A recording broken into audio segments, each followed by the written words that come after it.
just because it was obviously, easier to do it that way instead of in person through the pandemic and everything. Mm-hmm. But trying to get some people to understand how to be at the table on one screen and then viewing the Zoom meeting or the Google invite or whatever on the other screen, or to split their screen in two so they could have both. Oh, for some of them, it was a nightmare. My grandma's like really active at our church, like back home. And so all this hit and they started doing like council meetings over Zoom and trying to explain Zoom to her. I was like, she doesn't even fully understand how email works. Yeah. I was like, yeah. So and it's not hard. I'm like, just click the link, you're in. Yeah, well, that's what was so funny about, like, when we were doing the poker thing. My buddy would literally, we had a group chat on Facebook that was just for the people who would play poker. And he would literally say, like, the name of what the table was for that night. Here's the link.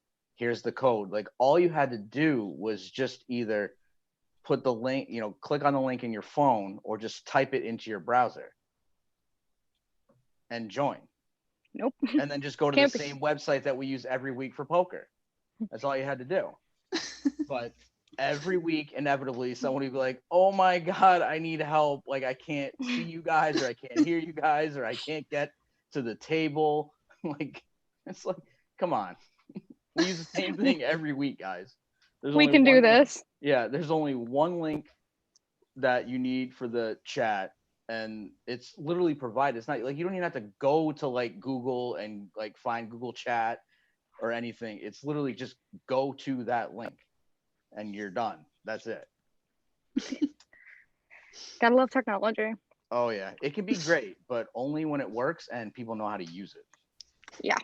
And then it can get real problematic real fast if that is not the case.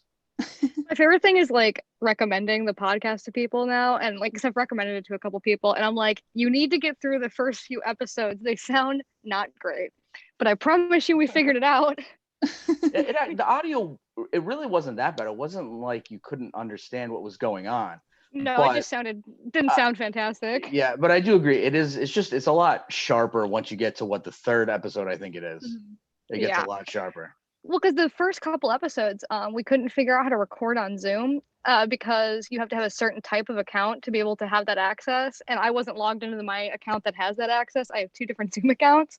Oh, okay. And so we literally would take turns. Like, someone would record the audio of the speaker and like them, and we were like, why did we think that was the way to go? And then I brought up, like, why don't we just record separately and sync the audio? It's slightly more work, but I think it'll yield better results. And look at that. Yeah. And it did. So I know you guys wanted me to also record in my phone. So I have that pulled up, but what I was thinking, in order to do that though, because I don't have like the AirPods and everything like you guys do, I was going to get another set of headphones and have one where I can hear you guys through the computer, and then have the other one plugged into my phone. That way that one will pick up on my voice recording. Usually there isn't many issues. Set my phone down. Yeah, that's what we've been doing, and it yields really? It'll pick up in and it picks it up through the mic? Okay. Yeah, that's how we record all of these. We just have the headphones in to do the all right, well, so we can hear it. Fingers crossed. If all else fails, I'm recording the Zoom as a backfire. Yeah. That's not the word I wanted, but no, I know what you mean. Yeah. Backup. There you go. Got there eventually. So it'll be, in case the voice memos backfire, we have this. Thank you. You know what I'm trying to say. I love how you have to hit allow. Like, you hit, I want a voice recording, and then it says, do you want to allow voice recording? Yes. That's why I just clicked on that option, but I appreciate you double checking with me. Just have to be sure. All right. Well, it's recording, so fingers crossed that it comes through clear when I send it over to you guys. All right, mine's oh crap, what just happened? Okay, nope, mine's recording too. I think we're all recording. Okay. Cool. We have right now there are 4 things recording us. We better have at least something work out then. It'll be great. One of them needs to work. Absolutely. We'll see. So you guys already kind of talked about the structure of the episode, right? So we can just kind of go right in. Yeah. We know And then I what's went and I edited our notes to reflect. Okay. Perfect. Confusing you in the process.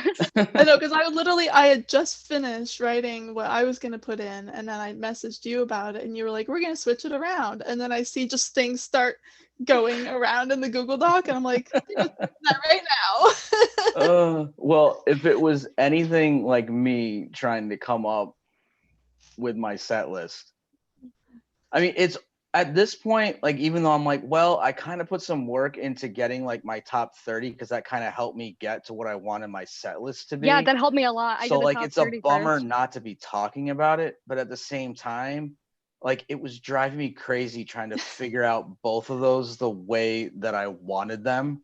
Yeah. So then to be able to, once we decided that that was just going to be too much, which I kind of guessed. Like, you could easily do a full podcast, just the three of us talking about like our top 15 songs. Yeah. Let alone all three of us going top 30 and all of us talking about our set list. Like, oh my God, we'll be here for 3 days. Yeah. Oh yeah. You've seen, like, you've listened to our episodes. There are multiple ones where it has to be broken, but our notes are like 10 pages long. And then we talk more on top of it. I'm like, I've gotten a decent grasp over how much we can talk about something, and a set list at itself is Yeah. And what's funny is sometimes even through your notes, like, you don't know what might actually lead to talking. Yes. Because all of a sudden you kind of go down that tangent, and all of a sudden you're like, oh and my you're God, like, where do we go? We've been talking for 15 minutes about this one thing. What happened? That's how our live stream episode ended up being 3 hours long. The recording, because that was one of the ones that had to be broken into two. Yeah. We thought we would be able to talk about the album and the live stream in one episode, and then we started recording the album, and we were like, this isn't even going to be one episode, let alone the live stream. Oh God. Yep. It's like the live stream itself is about a 3-hour audio file. I'm like, this is insane. We underestimated how much we'd be able to talk in one sitting. Oh yeah. And then we were like, we had to cut it because we were so tired. We were like, I need to go lay down. At some point, and then you're just talking nonsense at some point where you're like, is this even good enough to want to keep on the podcast, or should we just like get some sleep and regroup and pick up? I know, it was so fun editing the second half of, I think, the live stream one, because I could just tell that I was getting tired because my responses were just getting shorter and shorter and shorter. And I don't know how you had the stamina, because you just kept going. And I was just like, it's called autism. Yeah. It's called, here's how I do it: be autistic, special interest in 21 Pilots. Done. Yeah. Yeah. That can help. All right. Do you want to get into this? Yes. Yeah. Okay. I'm good. I'm ready. Take it away, Michael. Hello, we're Remus and Michael. Welcome to Cliquecast, the official, unaffiliated 21 Pilots podcast run by two fans who have no idea what's going on. And today, we have someone we've been talking about, I don't know how many episodes, but we have Justin. Say hello, Justin. Hello, everybody. We got him. We got Justin. This is the best podcast episode. This is the best podcast episode ever. I hope so. I mean, you've heard us, semi-fangirling over you in other episodes because you're just always there. Every time we tweet, you're there with responses and good input. And so now you're finally here to have your own episode. Yes, which is awesome. Thank you for having me. And it's just been fun to, follow you guys on Twitter. And, that's why we laughed that, you guys were like, he must have it set up for notifications. And I was like, yeah, I really do. That's so flattering. Because every time I'm like, oh, there's Justin. Hello. I know when I tweet something, Justin will be there. Yep, with the like and the retweet and maybe a response. It's fantastic. But yeah, and I've really enjoyed listening to your podcast. And actually, there's only 2 podcasts that I've listened to more than one episode of, and yours is one of them. Oh, you're gonna make me cry. That's so flattering. Well, we're so happy to have you. It's yours, and I don't know if you follow sports at all, but I've listened to multiple episodes of Adam Schefter's podcast. He talks about the NFL a lot, so nice. So those are the two. It's you guys and Adam Schefter. That's pilots in the NFL. It's a great combo. For me, it is. This is two of my favorite things. I was gonna say it sounds like you. Yeah. In fact, I'm because I do some sports writing and editing for a site, and an article that I'm going to work on, which is going to take a while, is trying to match up every NFL team with a 21 Pilots song. Oh. Yeah, it could be based on lyrics or how the fans perceive the team and the song, or how I feel about the team and the song. But that one's going to take a minute, so I have no idea when that's going to be done. But I work on it when I can, because that takes a lot of I can imagine. research. That sounds so cool, though. Like, that's so cool to combine your major interests like that. I love that. I was very excited when I was like, look, I know this isn't what we normally do, and I'd have to write in first person to make this work, but do you think this would fly? And he was like, yeah, go for it. I was like, okay. Awesome. You gave me the green light. Now you're going to get it at some point. You've opened up a hole that you cannot close. We're going into this. That's right. If there's one thing 21 Pilots fans love, it's connecting the dots to things that don't even need to be connected, but we're there. Oh, true. Plugging stuff into it. Anything. Absolutely. Which it's like, all these things connect. Yes, I agree. So we have some 21 Pilots news. We'll start off with the softball game. That was so fun. What a night, huh? I remember me and Michael we talked about it or something, where we were like, are they playing the softball game or are they playing music at the softball game? And I was like, to be honest, I don't know. Come to find out, they played celebrity softball. I'll just give you the highlights because we could talk about that for a half hour. Mm-hmm. So some of the highlights: Tyler brought his Grammy, and the first time he went up to bat, put his Grammy down to essentially say, I'm better than all of you. And then in the outfield, Jenna and Tyler set up a picnic, just like while playing. There's like a full game going on, and and Jenna on a picnic blanket with a picnic basket in the outfield. Very cute. Also, back to Tyler being terrible, he used his ukulele as a bat, smashed that thing. I hate. Side note. The ukulele or no, there's no way it was. It can't be. He's got to have like 100 of those things around. He's got money. Because some people were saying like, look, it looks like this ukulele from this music video, and I'm like, it could be. Well, the thing that was funny about it was at some point one of the other players played a song on the field. Mm-hmm. So he brings the duffel bag, and we're like, oh God, the last time he had that duffel bag, the Grammy was in it. What does he have? And he pulls out a ukulele, and everyone's like, oh my gosh, he's going to sing and play ukulele on the field. No, he didn't. He demolished it. And the best part is it was a good hit. Yeah, he got to first base.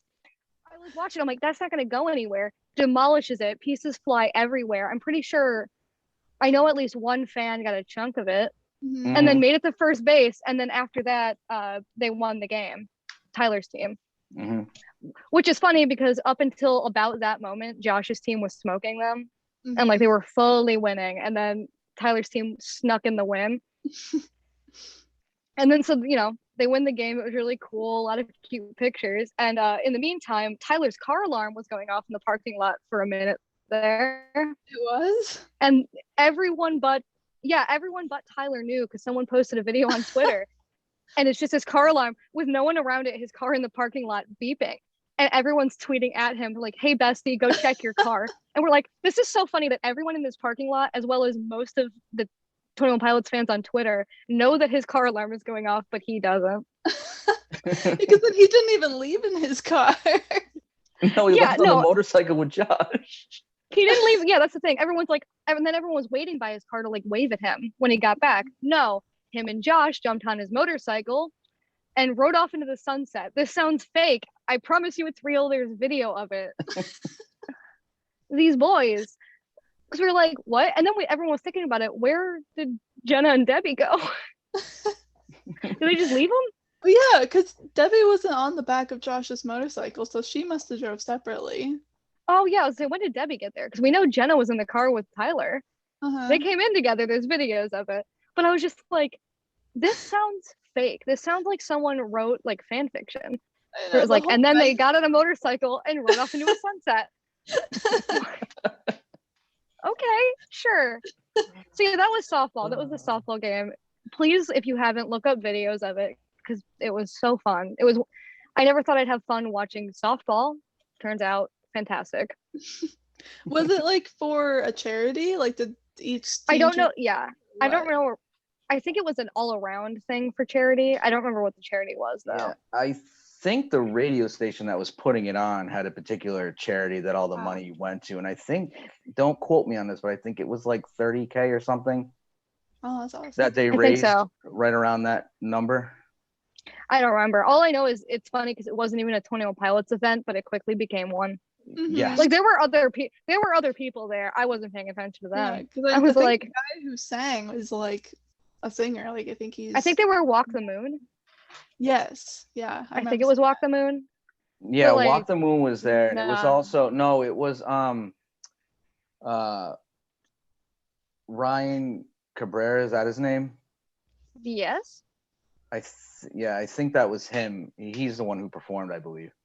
Yeah, it was just like it seemed like such an odd pairing. It was just I'm assuming it was a charity softball game run by the radio show. The best part is the teams weren't even obviously Tyler's team and Josh's team. They had team names that were based off the two radio hosts, but we just kept calling them Josh and Tyler's team. Yes. Well, it happened. wasn't Josh's team named Jim? It might have been. Yeah, it was I think like the radio host guy's name was Jim. Jimmy and David or something. Yeah. Something like that. Yeah. Well, But I just kept forgetting which one was. Josh's dog. No, it was after the two radio hosts who were putting on the event. And that's why everyone just gave up and started calling it Josh's team and Tyler's team because we couldn't keep it straight. It was really funny. But yeah, so that was the celebrity softball game, and it was so fun. And then in more 21 Pilots news, can't believe this is something we're kind of reporting as news. Josh got his wisdom teeth taken out and like really felt the need to post it. Listen, you had left it out, and it's something that happened. So I forgot actually. Best part is here's how Michael has this in these notes.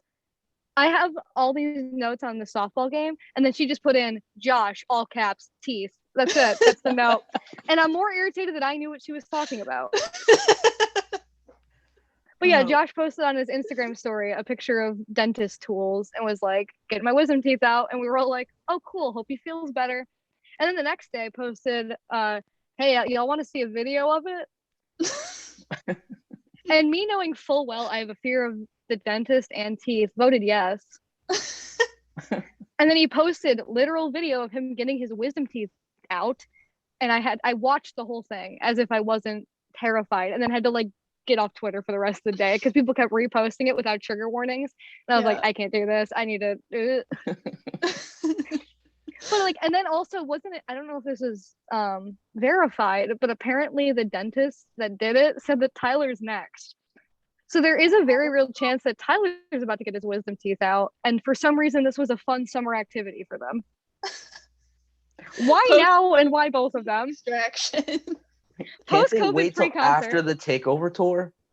That's the thing. It was post-COVID pre-takeover. What? Gotta get the teeth ready. Seriously, I was like, okay, I guess this is. And then everyone was commenting or tweeting and being like, this is the thing that we freak out over. Like, this got posted on Twitter from like a top updater account. And we were like, woo! And I'm like, why is this the thing we find interesting? Okay. Any other celebrity or like musician or whatever, like we would like no one would care. Even fans of them probably wouldn't care. But this is content that we need.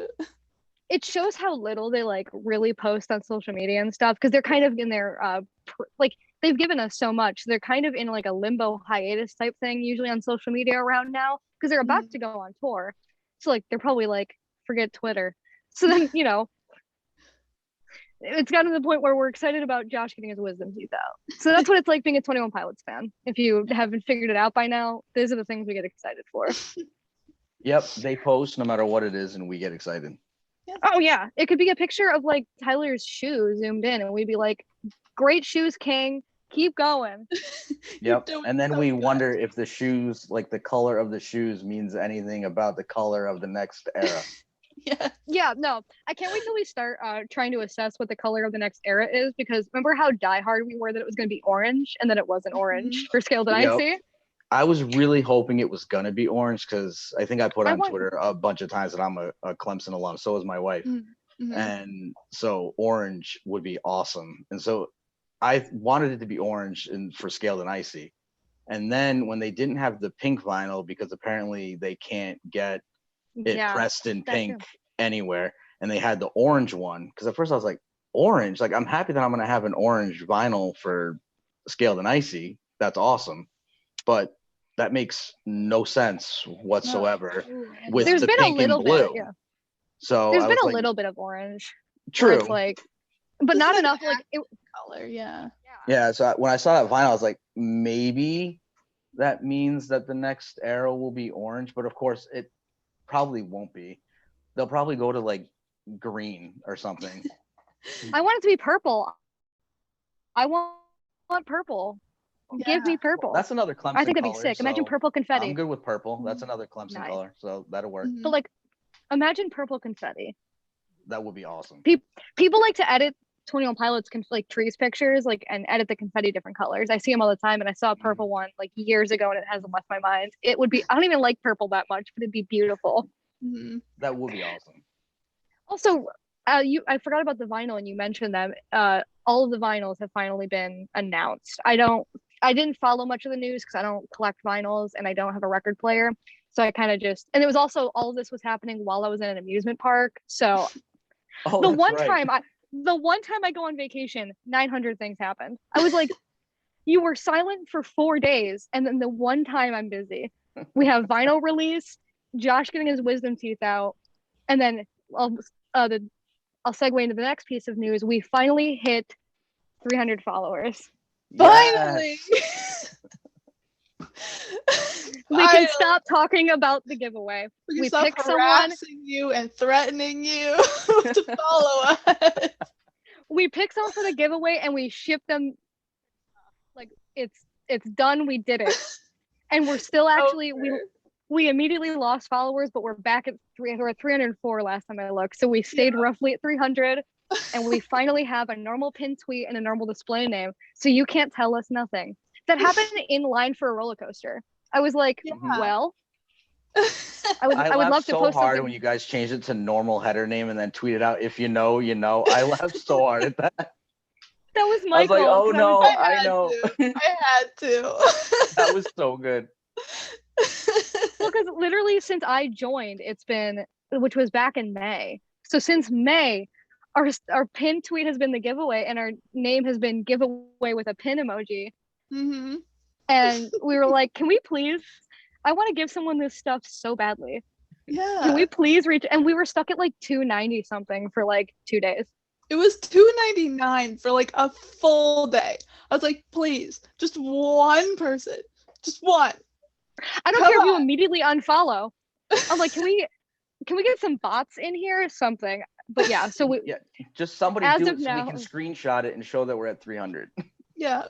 Oh, yeah, we at that point we didn't even care about having 300 followers. We cared about ending the giveaway. And now you made an Instagram, so now we're gonna have to do something over there. No, we're not. I thought about that. It's all over again. I'm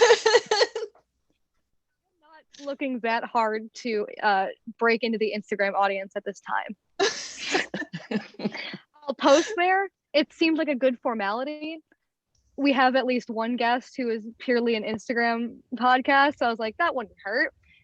That's about it. I'm like, I don't like Instagram. Twitter is where Click lives, but we'll post there. Maybe at some point we'll do a giveaway. We need to emotionally heal from what just happened over the course of May, June, July, August. It took 3 months to get here. So yeah, we will never talk about the giveaway again. It never happened. Those ending bits of our episodes where we begged you to follow, you didn't see them. Never heard of it, no. We're just a podcast with 300 something followers on Twitter now. That's it. End of story. So yeah, that's our news segment. And Justin, usually at this time, our guests will like tell their, TOP origin story, but we've already done yours because you submitted it as a story. So you could probably you can tell like, I don't know, an experience story if you want. Not to put you on the spot, but I'm putting you on the spot. Yeah, all right. I mean, kind of like my, I guess, TOP kind of claim to fame, I guess, is that I was at the live debut of Heathens. Oh. So that was pretty cool. Yeah. Where was that? Charlotte 2016. That's fantastic. Yeah, it was on the Emotional Roadshow tour, which I'm sure most people know that's obviously when they started playing it. Yeah, the first show I went to on that tour, they debuted Heathens, and I didn't know that they were going to, because obviously I'd looked at the set list beforehand, so I was kind of like, okay, so I know what they're playing. And then all of a sudden they started playing Heathens, and I looked at my buddy, I'm like, this is that new song Heathens. It's on the Suicide Squad soundtrack. I'm like, I love this song. I had no idea they're going to play it. So that was really, that was cool. Yeah, that would have been so cool to experience, especially like not knowing that it was happening. Like they didn't make an announcement of it or anything. Yeah, I had no warning at all. It was just all of a sudden they just went into Heathens, and I was like, what? Oh, also, it might have been on Heathens. I can't remember, but it was right around that time in the set where Josh broke his drum head. Oh, nice. So that was also kind of cool. I mean, I'm sure Josh has done that multiple times throughout his career, but it was just kind of funny to be at that where Tyler like had to announce that Josh had broke the drum head. Mm-hmm. That happens like enough where it's not uncommon, but I've never seen it, and I've seen them a fair few times. I've never seen him break a drum head. Mm-hmm. When they played Heathens, did they have the cool lights that they eventually had? Do you remember? I think that they did, but the problem was it was at an amphitheater. Oh, gotcha. So it was, if I want to say, it was like the fourth or fifth song in the set. It was fairly early, so yeah, it was still pretty light out. So even if they did, it didn't have nearly the same impact as what you would see with what they do with the lights when you're inside or once it gets dark, which is amazing. I love Heathens as a song, don't get me wrong, but I've been a fan of them for so long, and I blared that song when it came out because I was a fan of them. I watched it drop. So I'm not like, I don't love this song. It's not my favorite. Yeah. That song live, just for the lights, it's one of my favorites, where I'm like, and watch it, like everyone getting into it, that song kills. Yeah. And I always say that one of my like small, like little favorite parts of like a live show is Josh during the watch it part, when he puts up the drumsticks and then goes right down into the beat strong like that. I don't know. It's a little thing, but that part's just always kind of fun. No, it's so cool. Why is he such a good drummer? Oh, he is amazing. Really good drummer. And like a performative drummer. Like he's drumming really well, but also like making his own show of it, you know? Yeah, you're right. It's not even just that he's technically good.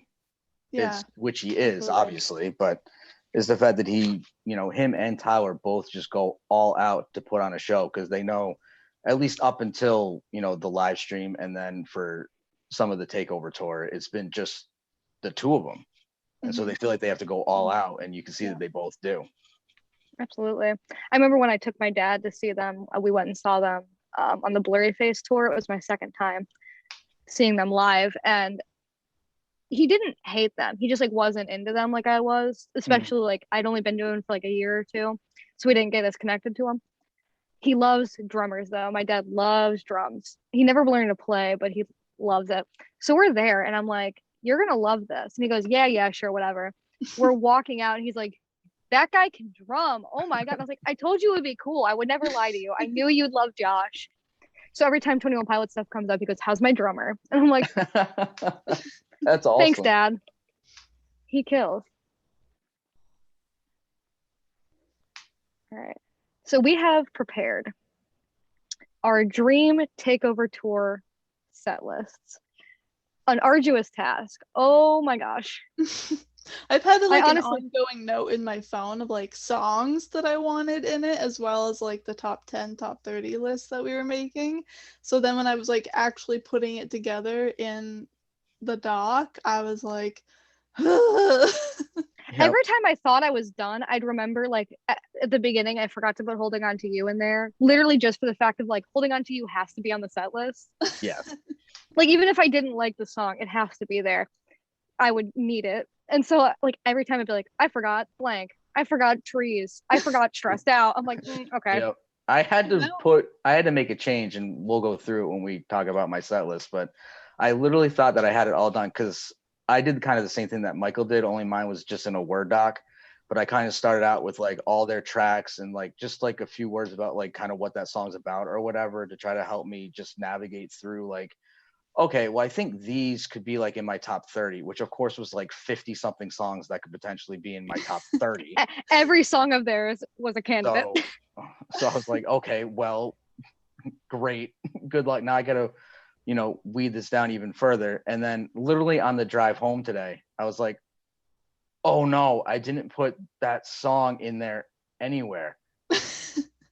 So I had to make it like part of a mashup with another song because they're both short. So I was like, okay, well, if we shorten like the intro and the end here and do this, like I'm like, okay, we could kind of do a mashup there of both of those songs. So I was like, okay, now I think it's right, but again, I'm still missing so many songs that I would love them to play though. Yeah. Oh yeah, we were talking about this earlier. I need them to have longer sets.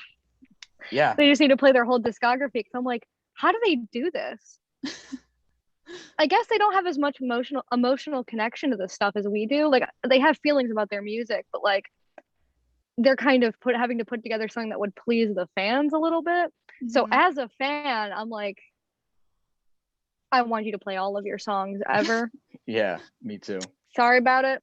Yeah, and I was telling my wife, I'm like, after going through this exercise, I don't envy Tyler and Josh having to do this because not only do they have to care what the majority of fans would like, but they also have just like logistical stuff that they have to worry about with, lights and what song can flow into another one and when is a good time and to what have stage a you'll be on. Yeah, what stage they'll be on. How are they both going to get to the B stage? How are they both going to get back to the main stage? Do we need a car or a hamster ball or a drum island or Tyler sitting in the crowd? Yes, exactly. Like I think there's like a particular microphone for Stressed Out. Tyler uses a different microphone for Stressed Out. Mm-hmm. So, okay, well, if he's going to do Stressed Out, then he has to make sure that he is somewhere where he can have that microphone and it's not interfering with anything else that they just did prior. So I'm like, oh my God, all I had to do is just put together the songs that I want in the order that I want them. I don't have to worry about any logistical nonsense. I just have to like what I came up with. Absolutely. You mentioned that. And I was like, yeah, actually, we thought this was hard. Yeah, I would never want to have to deal with that.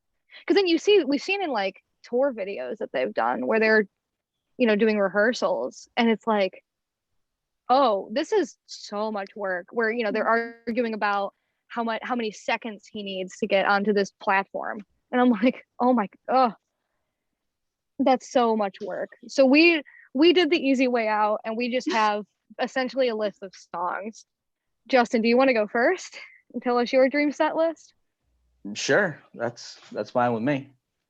To kick it off, I kind of kept the ongoing tradition of the first track on the new album being the first song that they play. Mm. So I kicked it off with Good Day. It's a great song, and I kind of like that little like mellow intro that they could kind of do because they always have something that happens kind of before that big black curtain falls. So I was thinking that could kind of lead nicely into it. And then it also, the end of it to me kind of leads nicely into how they always start Migraine, which is my second song with Tyler at the piano. Yeah.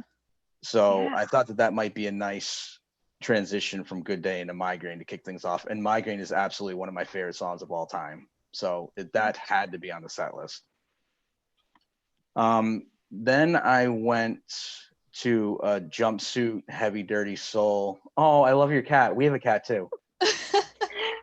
For anyone listening, my cat just walked up. You're the cat.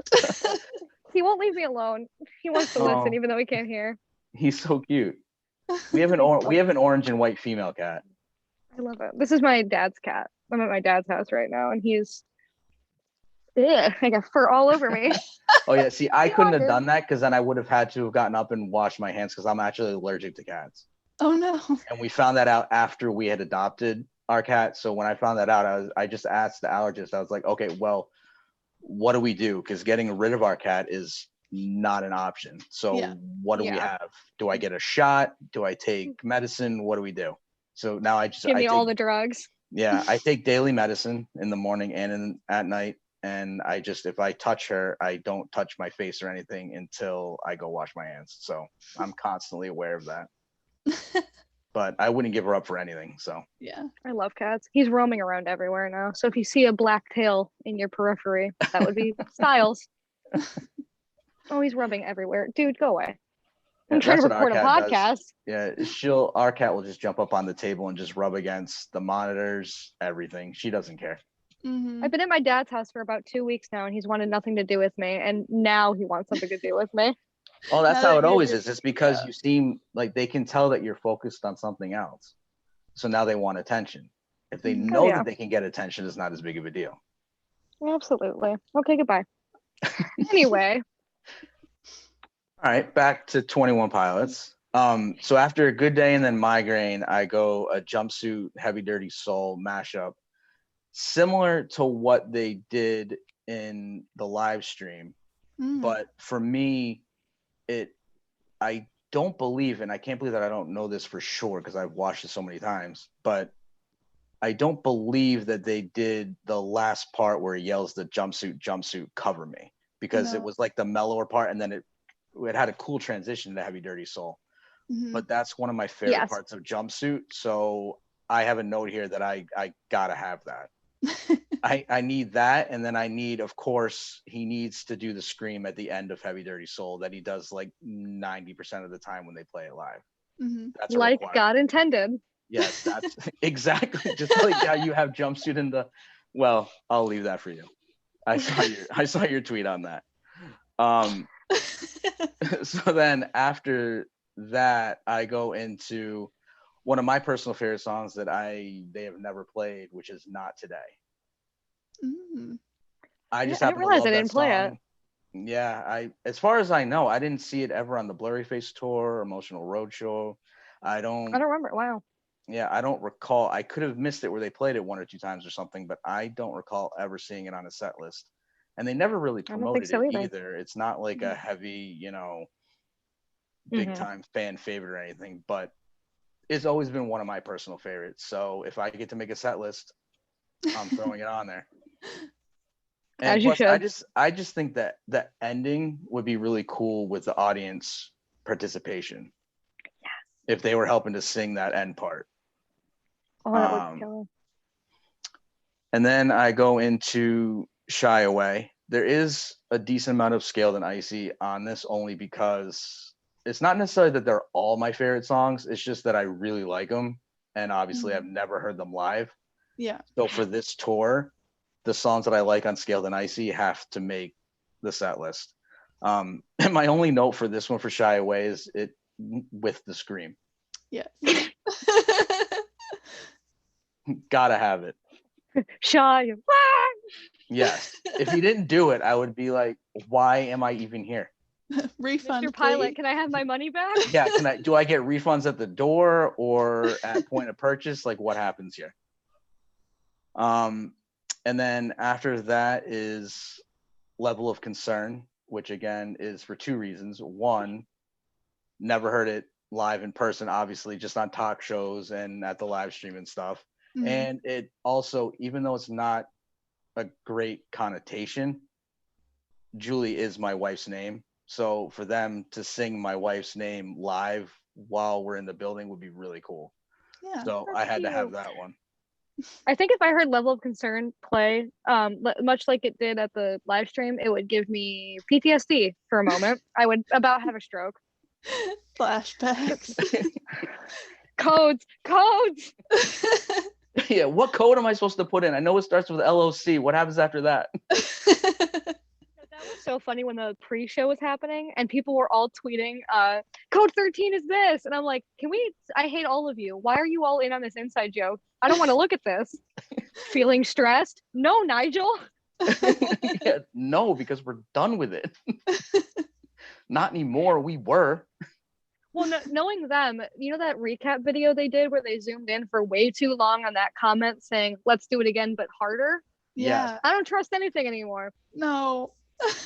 It could be like after like the Takeover Tour or something, or like in I between hope. now and when the Takeover Tour starts, like they could all of a sudden be like, hey, guess what? To get into your venue, you don't need a COVID vaccine. You need to pass this test. Yeah, you need to figure out the final code.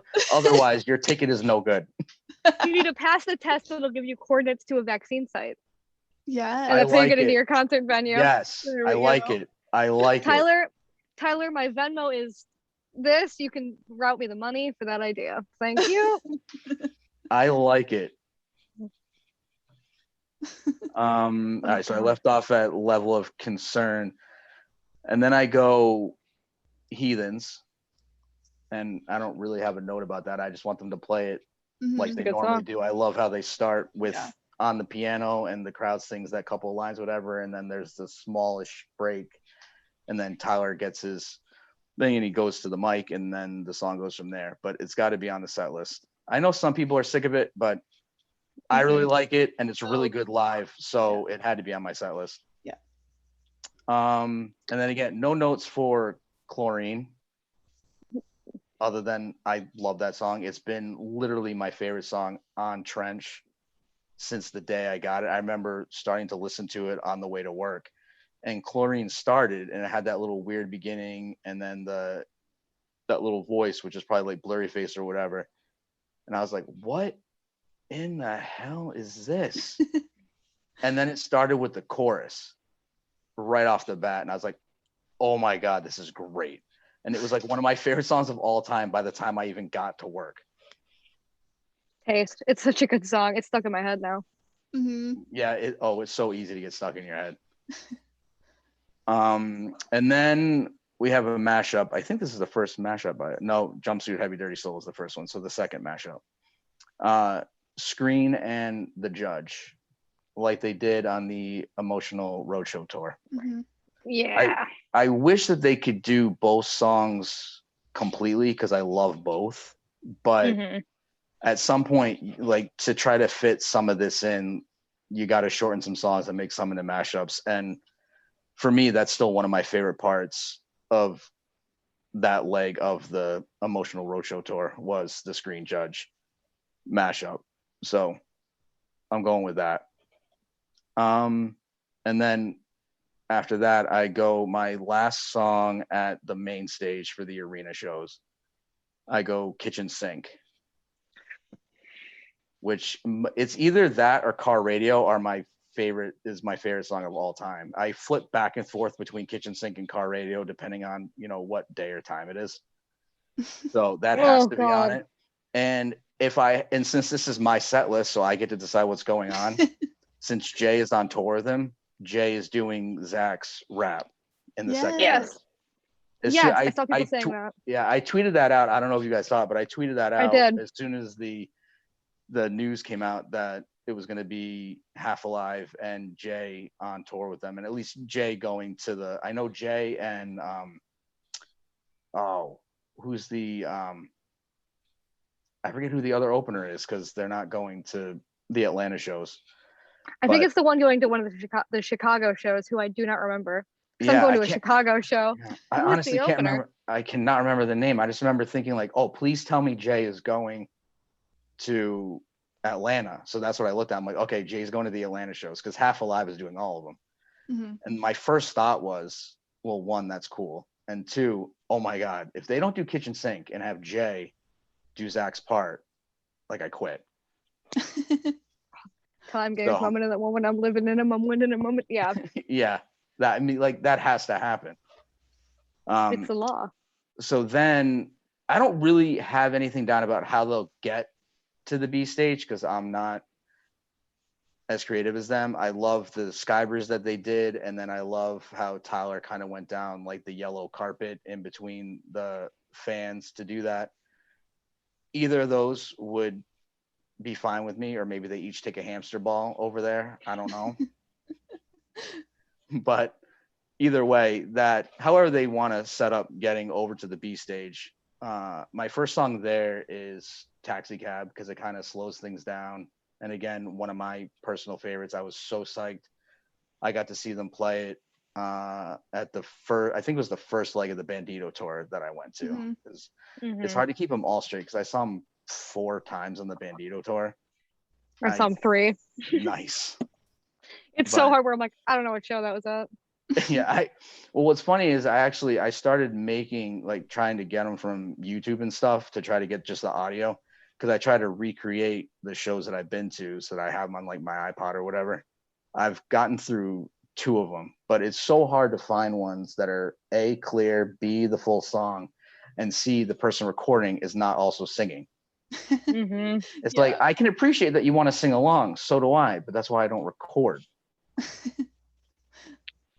So it's difficult to find it, but I love Taxi Cab, so that's got to be on it. And then this one might throw people for a little bit of a loop here because it's not technically a 21 Pilots song, although Tyler did write new lyrics for it, but the Time to Say Goodbye cover. Yes. Yeah. I love that recording, and I love it. I think it was a show in Korea. I can't remember if it was North or South Korea that I was watching. And this was like, I don't know how many years ago this was. And I started watching it and I was like, what? This is not 21 Pilots. What is going on here? And they played it. And I was like, oh my God, that was fantastic. I got to watch that part again before I finish the concert. And it was so good. So that song is fantastic. Yeah, I absolutely, it's my favorite cover by them. That, and one that just missed getting put on this. There, when Tyler did the stripped down stuff and he did 9 Crimes by Damien Rice. That was so good. Yeah. But that one, spoiler alert, that one didn't make the set list, but Time to Say Goodbye did. And then I go Forest, another personal favorite. That one had to be on. Certain ones had to be on the set list. It was just about figuring out where to put them. That one had to. And then I have kind of a medley mashup of Can't Help Falling in Love, Smithereens, and then Tear My Heart. And with kind of the most upbeat of the 3, I figured that'd be a nice kind of transition of the 3 of them. And really, I love all the songs. I know obviously Can't Help Falling in Love is not a 21 Pilot song. It's an Elvis, but but I love that. I love their kind of version of it. And it's always, they can just do it really quick and then go into Smithereens and Tear My Heart. So I like having all 3 of those, and well, all 3 of them remind me of my wife, so I'd like to have them on the set list. And then I know, Remus, this is one of your favorite songs, No Chances. This finishes off the B stage. And what I have them doing, again, since this is my set list, I can do whatever I want. I have Tyler leaving the stage. Well, they start on the B stage. It then ends at the main stage. But then Tyler leaves before that last chant. And they do Drum Island earlier than they normally do, because the ending of that song would be great for Drum Island. Plus, it would also allow the crowd to do what I call like the chipmunk squeaky part at the end. We could do it non-chipmunk sounding, but it would allow us to finish on the Ride or Die Josh Dunn to end it. So the whole reason, obviously, No Chances is fantastic, but it needs to be on the set list specifically because we picked out lyrics. Yes. Because Tyler didn't give us a Josh Dunn lyric. We had to pick it ourselves, and we found the perfect spot for it. So now it has to be on the set list. Yes. It's a great song, but it also, it has to be, it's the one from Scaled and Icy that we could add that Josh Dunn lyric into. Yeah, like we could figure out another place, but it fits so perfectly, and we all agreed on it as a collective, which is very rare. So like, yes. I hope Tyler's on Twitter enough to know that we decided that's happening, that he can act accordingly when he and Josh put together the set list. I hope so, because I remember you had talked about how you picked up too on the live stream that whenever it would cut away to like the infomercial and they would mention a song off of Scaled and Icy, they'd play it. And so when he said No Chances, I was like, oh, they're gonna play it. And then they didn't. Heartbroken. And I was like, I hate everybody. Friendship with 21 Pilots has ended. Michael's my best friend now. I can't. I was so upset. Yeah, I was like, I want my $20 back. I don't care that I got more than $20 of fun out of this just from the Q&A before the live stream. Refund, please, again. But now I need a refund because you made me think you're going to play No Chances, and then you didn't. And then I didn't. Yeah, I couldn't believe that. I was so psyched when he mentioned No Chances. I was like, oh my God, they might play it. And then they didn't. Get wrecked. That would be cool, though, as a B stage mover. Mm-hmm.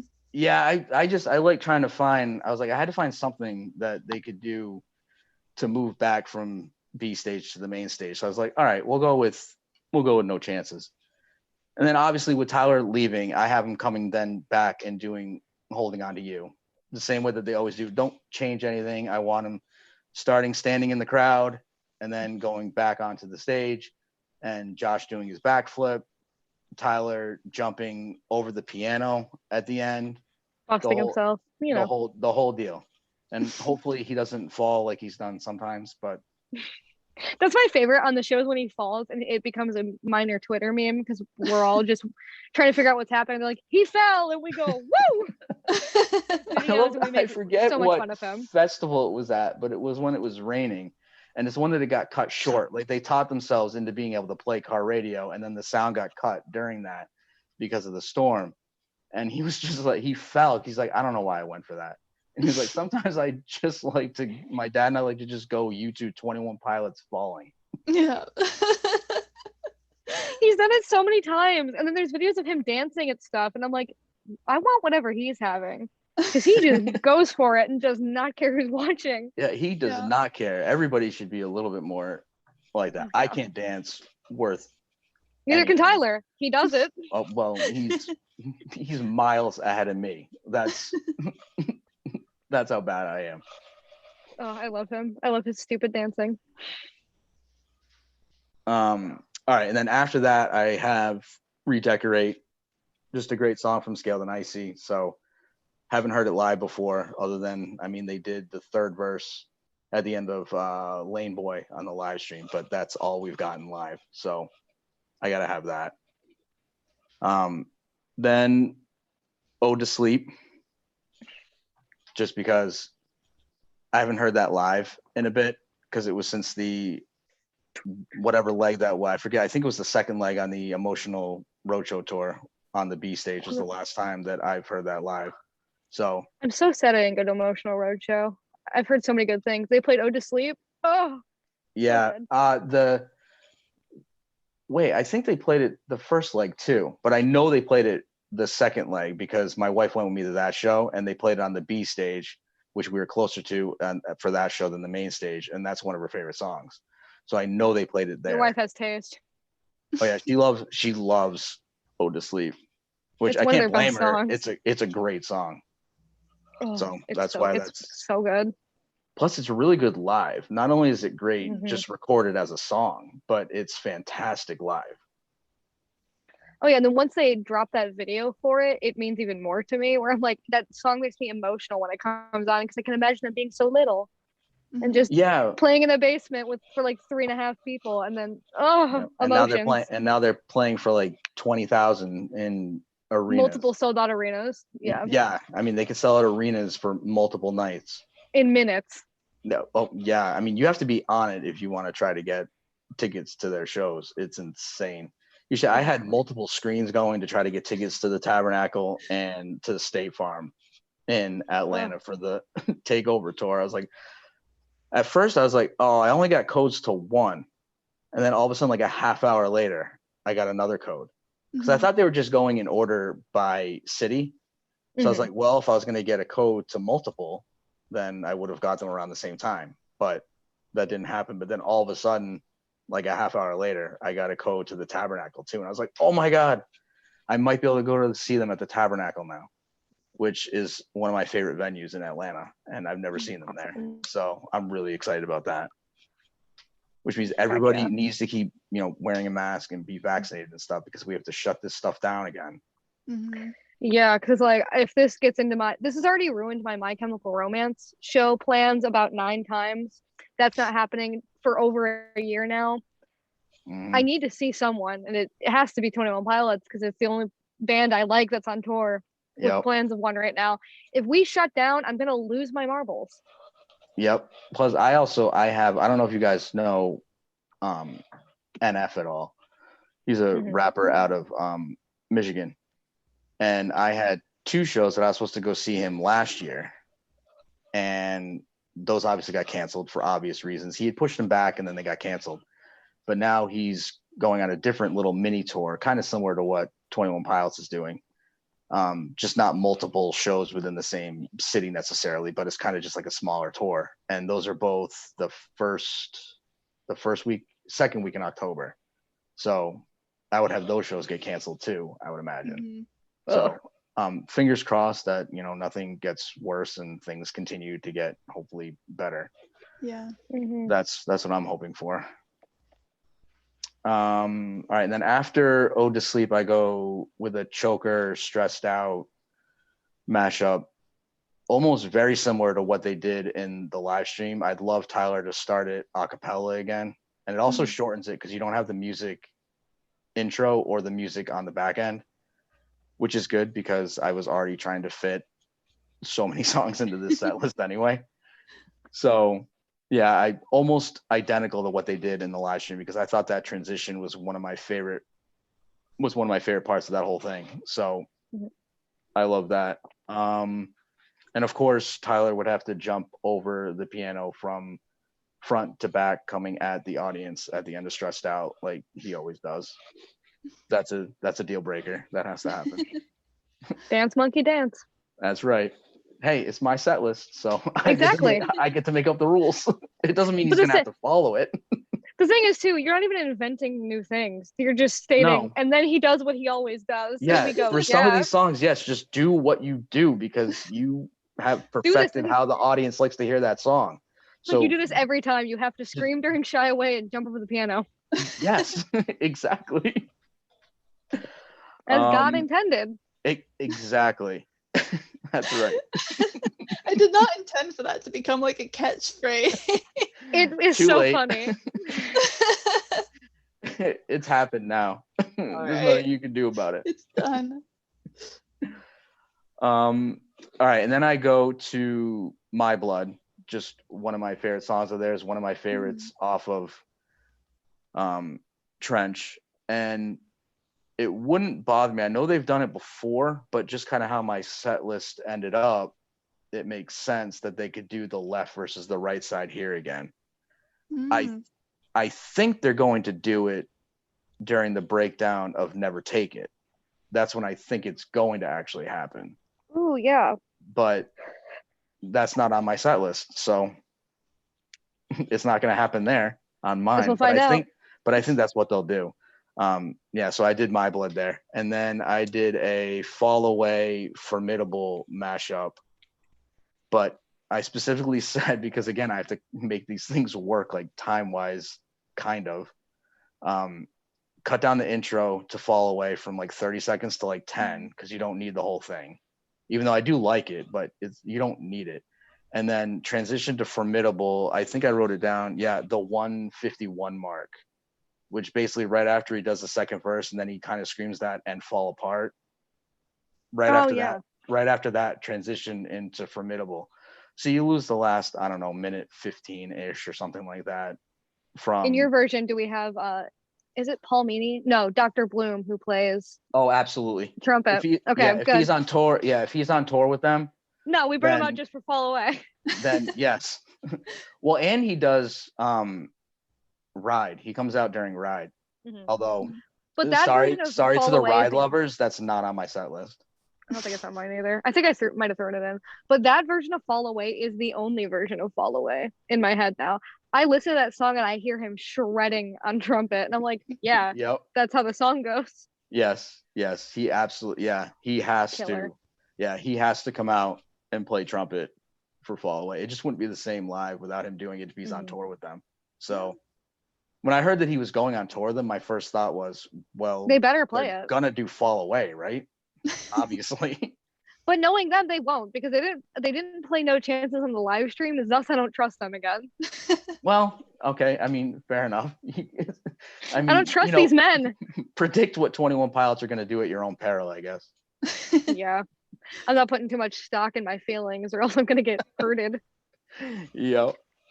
All right. And then I have a couple of more upbeat Scaled and Icy songs, Saturday and Bounce Man, back to back. And really the only notes that I have for those is if for some reason the Drum Island logistically couldn't happen after No Chances with the move from the B stage to the main stage, they could easily do Drum Island at the end of either Saturday or Bounce Man. And I actually think that might be what happens. I think it'll be either Saturday or Bounce Man will be. What if they did, like, you remember when they were teasing the Saturday music video and they had that audio where it was like, slow down, break. On Monday, break. Yes. That'd be cool with Drum Island. Yes. That'd be, ooh. Yes, exactly. So one of those two could easily be Drum Island. That's why I kind of have them back to back, because I was like, I don't know which one, if No Chances didn't work out for Drum Island, which one I want. So I'm like, okay, I'll put them both just right before Car Radio and we'll figure that out after. Which then, spoiler alert, I keep Car Radio where it always is. The end of Car Radio and them ending their regular set, that's like the last. Yes, well, with all of Car Radio was obviously my favorite because it's one of my favorite songs of all time. But specifically, the part where like the kick drum really comes in and Tyler gets up on the piano and everything, like from there till the end of Car Radio is like the best couple of minutes in like any concert anywhere. And then Tyler goes and finds something to climb and gets chased by security. Yes, exactly. Or gets mauled on the way over to the thing that he wants to climb, and Josh looks all concerned while he tries to play. What did he try to play? Was that, I know it was at some festival. Was it Reading? And didn't he try to climb something and security was pulling him down and he was like, don't touch my friend. Yeah, I'm like, I think Tyler like lost like a shoe on the way out there because he was like legit trying to get through like that sea of fans in order to try to get out to like the little scaffolding thing that he has that he could climb up. God, I think it was a Dr. Dre song. Yeah, it was the next episode. Josh started playing that on the drums, but Josh looked very concerned about what was going on. So hopefully Tyler can find a much easier way to find something to climb and stay safe and do the end of that. And then for my encore, I do the first song is Fake You Out, which I love. And because even though I've been a fan of theirs and they've been my favorite band since May 2014, I didn't see them until the Emotional Roadshow tour. That's just kind of how, life happened, and it just didn't line up where I could go see them. So I never did get to hear Fake You Out live. And since it's my first time seeing it live, they have to do the dueling drums. Yes. That has to happen. Complete with then, especially if it's inside, which most of these venues are, and the two that I'm going to are. I need the lights out with the glow in the dark for the dueling drums. For the second half of the dueling drums, I need the whole bit. And then the same closer as always. To me, it would be very difficult not to have Trees as the last song. But the one thing that I did add in that I want them to do differently is when they're in the crowd, somehow somebody on their crew would need to give Tyler a mic that he, a head mic that he could put on, because the fact that he doesn't get to scream the 4 hellos at the end always bothers me, because that's my favorite part of Trees. Yeah. But you never get that, which, I mean, it's cool because they're doing the whole, like, they each hit the drum and then hold up their drumstick to the crowd, and the whole crowd yells, hey, and that part's awesome. But I want that to happen after, while he screams, or before Tyler yells the 4 hellos. But I gotta have those in there. So that's the one thing that I would change on that. And that'd be fantastic. That's my set list. You got a killer one there. Jeez. Oh, Too bad I love I had to that. leave out so many songs that I wanted to put in it though. There's at least like I bet 12 to 15 songs, and I'm just like, I cannot believe that that's not in my set list. Oh, that's so good. Wow. I really like the idea of Fake You Out there. Yeah, I just thought that'd be a really cool way to kind of come That'd be back fantastic. and just enter back into the, to start the encore. I think if I heard the intro to Fake You Out, I'd black out. I think I would just. You probably wouldn't be the only one. You probably wouldn't be the only one. Oh, I would lose my mind. That'd be so good. Yeah. This is making me wish my concert was sooner. Yeah, I don't want to have to wait till November, but I'm lucky. Mine's mid-October, but it's still because I'm going to Chicago. But I also have to drive to Chicago. Okay, yeah. I only have to drive to Atlanta, which is like 2.5 hours away. I'm about the same because I'm in West Michigan, but I have a very deep fear of the car, and I also don't have a license, so I have to rely on my friends that are going, and like it's a whole thing. Oh, okay. And I'm like, I've driven to Columbus and Cincinnati for them though, so I've done worse. Yeah, the longest I've been is my wife and I went to see them in Charleston, and that's like 3.5 hours. My longest was, I think, I don't know which is further, Cincinnati or Columbus, but one of them was 5 hours, and we did it the day of we drove, and then had car problems and almost didn't make it.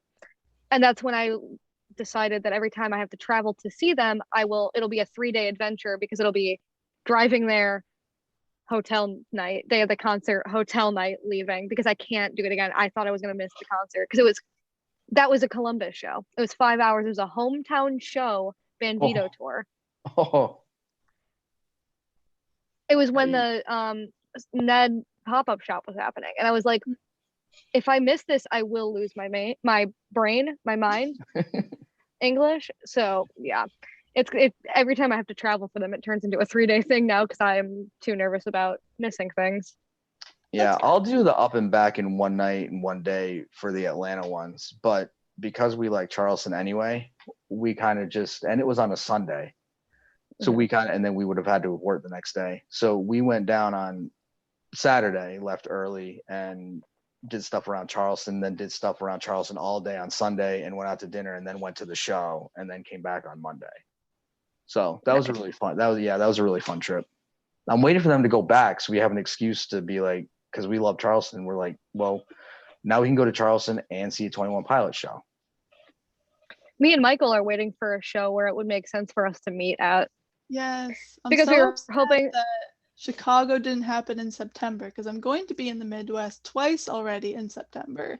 So like if they could have like finagled their show into September, I would have just spent all of September in the Midwest to go to a wedding, 21 Pilots, Harry Styles, and it would have been amazing. And then we could have met in Chicago. Yeah, that would have been so cool. Yeah. I know, because we would have worked it out where we were hoping for a Michigan show, because if it was a West Michigan show, it would be even the best, because we could just like go back to my place, record an episode. Was my dream, was that we'd at least record one episode together. It'd make editing so much easier. Yeah, that would have been awesome. Well, maybe that'll happen on the next tour, because this is just a small, that's what we're hoping kind of for. A quick like 7 or 8 cities, whatever, quick tour. So hopefully on the next one, you guys will actually be able to meet up at a show. That'd be awesome. Yeah. At 21 Pilots, give us a West Michigan show, so that way your host of this fantastic podcast can meet. Thank you. Love you. I know that's your main concern, so we're just letting you know what we want. And within that, here are my other demands. Here's my dream set list. Yes, and if you could play all 3 of our set lists, that would be great. Yeah, all of them back to back, repeating songs. I don't care. Yes, yeah, even if you have to repeat them, it's fine. Yeah, it's just, here's the 60 song set list. So for mine, we start off with No Chances. That would be so intense. I was like, I had Good Day. The same thing as you did. I had Good Day until the very end. I decided to put it. And I had No Chances first, and then I went to Oh to Sleep, and then I landed on Good Day. Wait, No Chances into Ode to Sleep would be so good. I have it. No Chances fades into Nico and the Niners because Ooh, that would be a good transition. they're songs about the Bishops. Yes, I was like it. that'd be. So we get No Chances fades into the Nico and the Niners, which then turns into Jumpsuit and Levitate, as God intended. Those songs are together. You cannot separate them, Your Honor. So, but when he does Levitate, though, he has to do the stop, like he did on the second part of the U.S. leg of the Bandito tour. Yes. I didn't know that was coming because I just looked at the set list and I was just kind of like, okay, well, what did they change from the first leg to the second leg? Like, what am I going to see that's different? What did they kick out? Whatever. And then all I knew is they did Jumpsuit into Levitate still. So I wasn't expecting that the first night that we saw him. I was like, oh my God, that was awesome. Yeah, no, it was killer. So I'm like, okay, Jumpsuit into Levitate, as God intended. Levitate then turns into Choker. Ooh, I like it. Which I thought was going to be interesting. And then, so after Choker, I have Shy Away. And I said Drum Island during Shy Away. I think it's early as heck into the set to be having Drum Island. But there was nowhere else for Shy Away, and I wasn't sure where else to put Drum Island. So I thought that would be cool. Shy Away into Car Radio, which I've also moved really high up. Ooh. I was thinking, while, we'll have essentially back-to-back, Josh gets action, then Tyler gets to go climb something. Yeah. Nice. I like it. Car Radio into Stressed Out. Nice. Stressed Out into Mulberry Street. Oh, that's where you lost me because now yours is way different. Because I didn't even have that on my set list. I'm 99% sure my set list has every single Scale and Icy song. I'm pretty sure I did that. I left off my 3 least favorite. I just think Stressed Out into Mulberry Street would be cool because it's kind of been rumored that those songs are kind of paired for meanings. Also, I think just Mulberry Street would be a good, I don't know how, again, I didn't put for their movement what I would exactly want. If it was, either way, they have to walk over there. So I was thinking street, it kind of works. And the way they had the live stream set up was kind of like that. They dance across the bridge, maybe. I'm not sure. Yeah. Oh, I like that idea. I wasn't sure because I have very strong feelings about my B stage to main stage movement after, because it's the law. Once I get there, it'll make sense for people who know me. So we went Stressed Out Mulberry Street, moved to B stage. Heathens live stream ukulele version.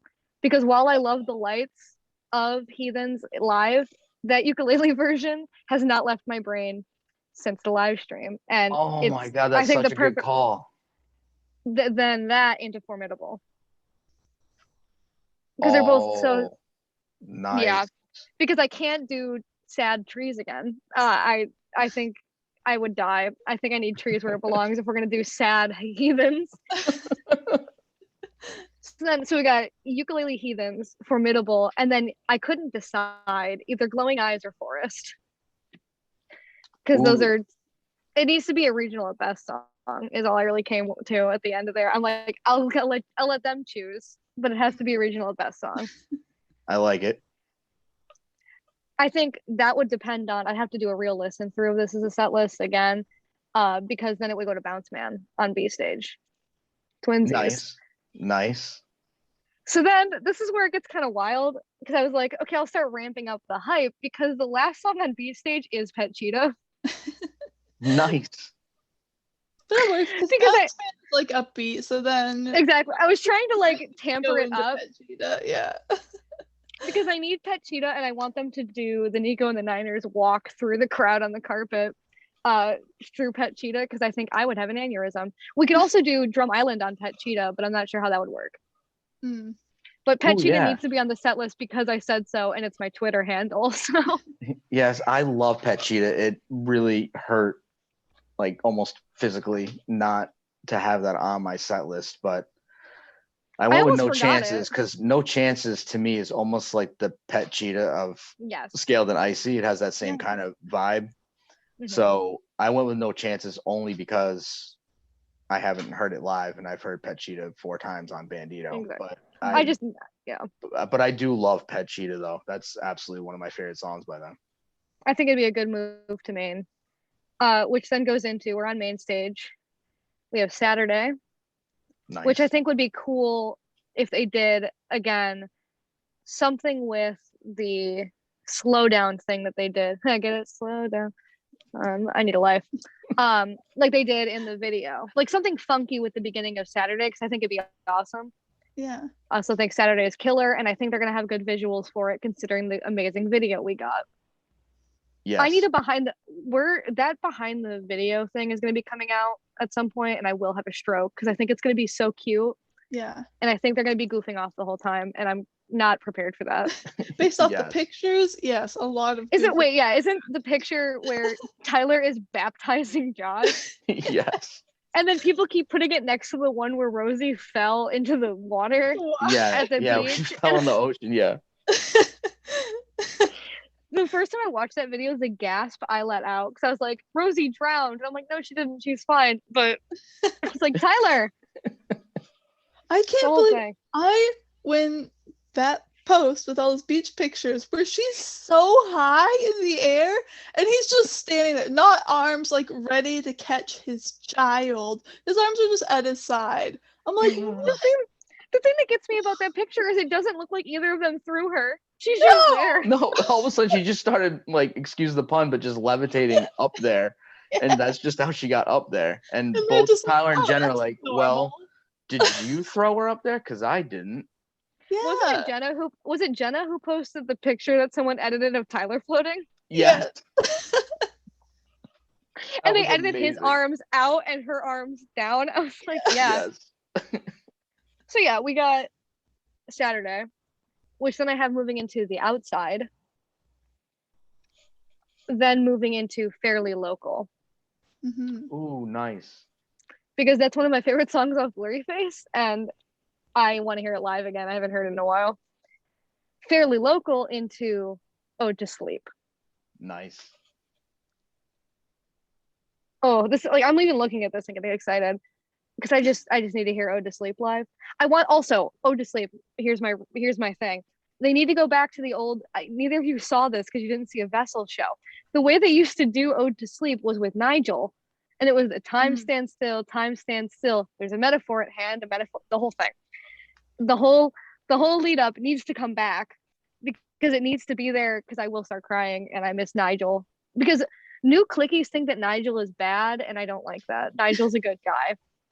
Well, yeah, only because their only exposure was level of concern. Yeah, exactly. They joined like right before all that, and so like, oh my god, this Nigel guy is like threatening me on my phone. Like, why is this happening? Nigel's like, their narrator. He's been there forever. He's been there forever. Like, you guys should know him from doing the intro before Lane Boy. Nothing else. Been there. He's been there since I've been a fan of them, and that was like 2013. And I'm like, he was there before. I've seen videos. I'm like, Nigel's a great guy. He needs to come back for Ode to Sleep or anything. I need his voice in the lives again, in the shows. You know what I mean? Yes. So we take Ode to Sleep, and then we go into Holding On to You. As you said, same thing. It needs to stay tried and true because that song owns my soul. And then I thought I'm not sure how I feel how this would work out, but I have Holding On to You going into Never Take It, which I think would work because that song is very like stick it. We've talked about it. It's very stick it to the man kind of song. Mm-hmm.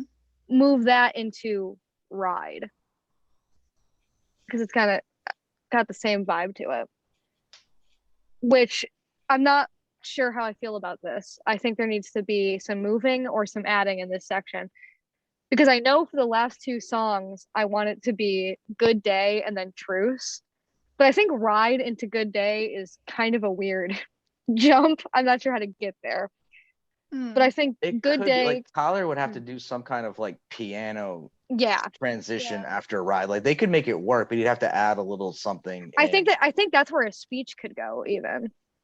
Because I just realized I didn't put any speech time in here, so maybe a speech goes there. Oh yeah, I don't know if I really did even thought honestly about it. I kind of thought about it, but I'm like, he'll just always do a speech. I was like, I'm just worried about fitting in the right number of songs. So I kind of just looked at like what they did on the Bandito tour, like number of songs ish wise. And because I had 8 Scaled and Icy, which most of them are shorter in length. So I was like, okay, I can add like a couple more songs than what they did on Bandito tour to mine. But yeah, there has to be a little bit, even if it's just like 45 seconds, there's got to be a little bit of a Tyler speech as always. Because he normally does it before Trees, but like he also normally does one during the show that's like a little bit longer. Depends. So I have Good Day. If it's like before, like We Don't Believe What's on TV or something like that, he'll usually say something. But yeah, so I want Good Day to go into Truce. It can be the karaoke version like they did. I don't care. Truce needs to be there. It's the law. So that's the end of the main. And then for my encore, I have a Goner and Redecorate mashup. Ooh. Oh, I like that a lot. Which is funny because we'll get to that later. And then I have Trees, and I'm stealing your idea. Yes, Josh needs a head mic. Because I didn't realize it until you said it, that I need to hear his screamy hellos. Yeah, it has literally bothered me ever since, even before I saw them like live in person and I was just watching stuff on YouTube. At first I was like, well, why are they ending with Trees? Because I'd only heard the recorded version up to that point. And I was like, it's a good song, but to close out your entire show? But then I saw what they did and going into the crowd and how ramped up it gets. And I was like, oh, I get it. But I was like, but where the hell are the hellos? Because every time of Trees. Every time I listen to Trees now, I have to compete between me wanting to sing the hellos and also do the hey, where I'm like, hello, hey. You can't sing them both. So I'm like, I agree. We all sing the hays, which aren't that strong anyway, because a lot of people don't get with the program because they're too excited. Exactly. And he's just screaming hello over top. Yes. I like it. But yeah, that's my dream set list, and I could probably fiddle with it for another 6 hours, so I just had to put it down. Oh, I told you, I literally thought of a change, and it was Formidable that I didn't have in my set list that I realized on my way home. I was like, I don't think I have Formidable in my set list, and I pulled it up when I got home, and I was like, I don't. So I quickly made that tweak to Fall Away to shorten it a little bit and added Formidable. That'll be killer though. I want that. I love Fall Away. Looking back, I forgot about Fall Away, so now that needs to go in there. I love the live Fall Away. Oh, it's so good. Especially I've always been like, it has to be on the set list, not only because I love it and it's a great song and it's short, so you can easily fit it in, but Dr. Bloom is on tour with them. Exactly. He's not always going to be on tour with them unless it's something like this or they tour with Mr. Wives again, which that's not out of the question. They've toured with them multiple times already, but it's not always going to be Mr. Wives opening up for him, so he's not always going to be there. So I was like, I'm taking this opportunity. It had better be in the set list. Even if he's not touring with them, my dream set list, he shows up. Yeah, somehow, he just like teleports in, or if you guys follow Harry Potter, he apparates in. Yeah. I don't know. Sorry. You're talking to someone whose name is Remus. I'm well into Harry Potter. This turned into an issue last time. Listen, Justin, almost every time we record episodes by ourselves, it's 3 hours talking about 21 Pilots and another 2 to 3 hours talking about Harry Potter. And then the last guest we recorded with, or the second to last guest we recorded with, turned into there's like a 40-minute chunk of us talking about Harry Potter in the middle that we have to figure out. Yeah. Nice. It's a whole thing. My name is my Remus wife and I on purpose. love Harry Potter. Yeah. No, my name is Remus on purpose. So that tells you enough about my feelings. Nice. Oh, yeah, he could just apparate in. And he plays killer trumpet and then goes home and goes to bed. That's what I need for him. Well, he also has to play trumpet before Level of Concern. I forgot to add that in mine. Because I love that in I forgot to specify that. I want the live version. And I also want to add this in because like how he did with Smithereens, he added in like a lyric about the specific city that they're in. The part that he always emotional. The part that he always changes up in level of concern for the live version. Because now there's 3. There's the recorded one, the one that they did on the Jimmy Fallon show, and the one that they did on the live stream all have slightly different lyrics to that part. I want that part to be a lyric about the city that they're in, because they're going to be in it for 4 nights. Mm-hmm. They got time to I forgot that workshop. until now. Yeah, I can't believe I forgot that until now. Do you remember when Josh used to rip off his jacket and it'd be a shirt that was about the city? Oh, that was cute. I just remembered that. Yeah, when he was walking across the whatchamacallit, the bridge, the sky bridge. I just remembered it because I have a picture saved on my phone of him wearing a shirt that's in crappy Sharpie says Detroit, Michigan. That makes me emotional. Yeah, I'm like, that's where I'm from. Not really, but close enough. It's Michigan. Yeah, close enough. I mean, you're closer to there than I am to cheering about him having Atlanta written on his shirt when I don't even live in Georgia. No, literally, I'm like, I'm not. Even when I'm on this side of the state, I'm not near Detroit, but it's the closest I got. So Detroit, woo. And I think also I have a picture of him with one that says Grand Rapids, which is much closer to where I currently live. So it's really cute. Nice. Oh. Yeah, I can't believe I didn't think about doing that before. But yeah, I want to tweak my level of concern thing. He has to rewrite a little lyric about the city. Yeah, absolutely. I was going to say, in this hypothetical world where Harry Potter also exists and app rating exists, that would mean flu powder exists. So the trumpet person appears in the fire on top of the car. Oh! Yes. Nice. Consider this. The car is a port key. Yes. Because I want to send Tyler somewhere weird. No, wait. The beanie for stressed out is a port key. Yes. Oh, yes. That's even better. It's coming down. He's like, I'm gonna do stressed out, and Josh has changed it to something, and he touches it, and he's in like somewhere. Yeah, and then Josh just gets to play like a drum solo. Yeah. And then Josh does Drum Island while Tyler figures out how to get back home. Yeah, it's just Drum Island for like 20 minutes while Tyler figures out how Josh turned that into a port key. I love it. Eventually Josh gets a mic and is like, I really thought he'd be back by now. Help! Someone come up here and help me. I don't know how to sing. I don't know the lyrics to these songs. All right, this is now a 21 Pilots karaoke night. Let's get some words up on the screen. The fans would not need the words up on the screen. It always makes the words me laugh. are for Josh. Yeah, he might need them. I love it. Can we get a projector in the back for Josh? Cue cards. Yeah, the fans are good, but yeah, can somebody hold up some cue cards for him, please?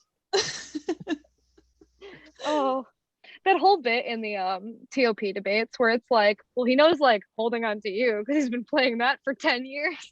Yes. He's like, Josh does not know the lyrics to his songs. I wonder how many songs he actually like really knows the lyrics to, like could legit 100% sing along. I think even if he knew him, he could only sing them to himself. I think he'd get too anxious if he tried to sing them in front of somebody and he'd forget. Oh no, it doesn't have to be in front of anybody. It could just be by himself. Shower. But like if he just put them on or whatever, just start a song, could he actually sing them as easily as the fans do? Because I mean, I'm telling you right now, I'm not singing like solo in front of people. Nobody wants to hear that. Like as bad as I am at dancing, I'm even worse at singing. So that's not happening. I'll sing in a crowd. Oh yeah, we got to yell in the crowd. It's the whole experience of screaming with people. Oh, yeah. Absolutely. I miss that. I can't wait for shows. I can't wait to lose my voice. I probably will. I'll probably lose my voice because I think I see them on Wednesday. Yeah, because then Coca-Cola Roxy is on Thursday, and I'm trying to get tickets for that, but they're so expensive on the secondary market. So I'm trying to see if I can, but yeah. But the good news is if I lose my voice on Wednesday, I should be recovered by Saturday. Which FYI, where we'll go paint the town. Exactly. As soon as I saw that, I was like, oh my God, I'm gonna get to hear Saturday on Saturday. That's gonna be awesome. Yeah. I'm pretty sure my show might be I need to look now. My show might be a Saturday. That's one of the first things I looked. I was like, oh my God, the the arena show at State Farm Arenas on Saturday. I was like, I'm gonna get to hear Saturday on Saturday. This is so cool. My show's on a Saturday. Nice. That's cute. I love that. I was like, yeah, it's gonna be just a whole weekend affair that I go. Anyway, I also realized I got an email while I was at Cedar Point. Another thing that happened, that my choir director has returned to my school. Hold on, my thing just stopped recording. Should be good now. I got an email that my choir director will be teaching at my school again, so I'll be in choir. I need to figure out when the concerts land, because if the concert's after, I gotta be careful. I might not be able to scream at it because I'll need to have my voice. Oh. So here's hoping. Yeah. We'll find out. But yeah. Bring something like, I don't know, even like Altoids or something to the concert. Because then if you just like put them like, you know, in between like every couple of songs or something, that'll just kind of help keep your throat a little bit better than from just screaming while it's dry. Yeah, or I could just like stop screaming so much. I could just like sing. That seems extreme though. Yeah, I like decimated my voice doing roller coasters. It was insane. I'm like, not great. I like to scream. It's fun. You kind of have to when you go on them though. Well, yeah, that's like part of the fun. Roller coasters are so fun. Mm-hmm. Oh, actually, and then once I figured out we hit 300 followers, I screamed 300. Nice. I can't remember what ride it is. I think it was Millennium Force, right? It was the blue one. No, that was the next day. No, what's the one that goes? Is it Corkscrew or Gatekeeper that goes really down into the like sidewalk where you like go by a lot of people? I think it was Gatekeeper. You go down and you're basically on the sidewalk and you can like see a bunch of people. So I screamed 300 on a dip and I was like, no one will know what that means. They're probably like, she really likes that movie 300. Oh yeah. Why do they like 300 the movie so much? Like that movie's so old. Why are they yelling about it? They're so passionate about the movie 300. Somebody's really passionate about the movie 300. They're screaming it. Yeah, no, actually, that's why I brought you here. This is going to turn into a 300 podcast, a movie I've never seen. I haven't either. I'm very passionate about None it. None of us have seen it, but none of us have seen it, but now it's referenced. Yeah. Oh God, this is chaos. Michael, do you want to move into your dream set list so we can escape whatever's happening here? Yeah, whatever rabbit hole we went down, we need to get out of.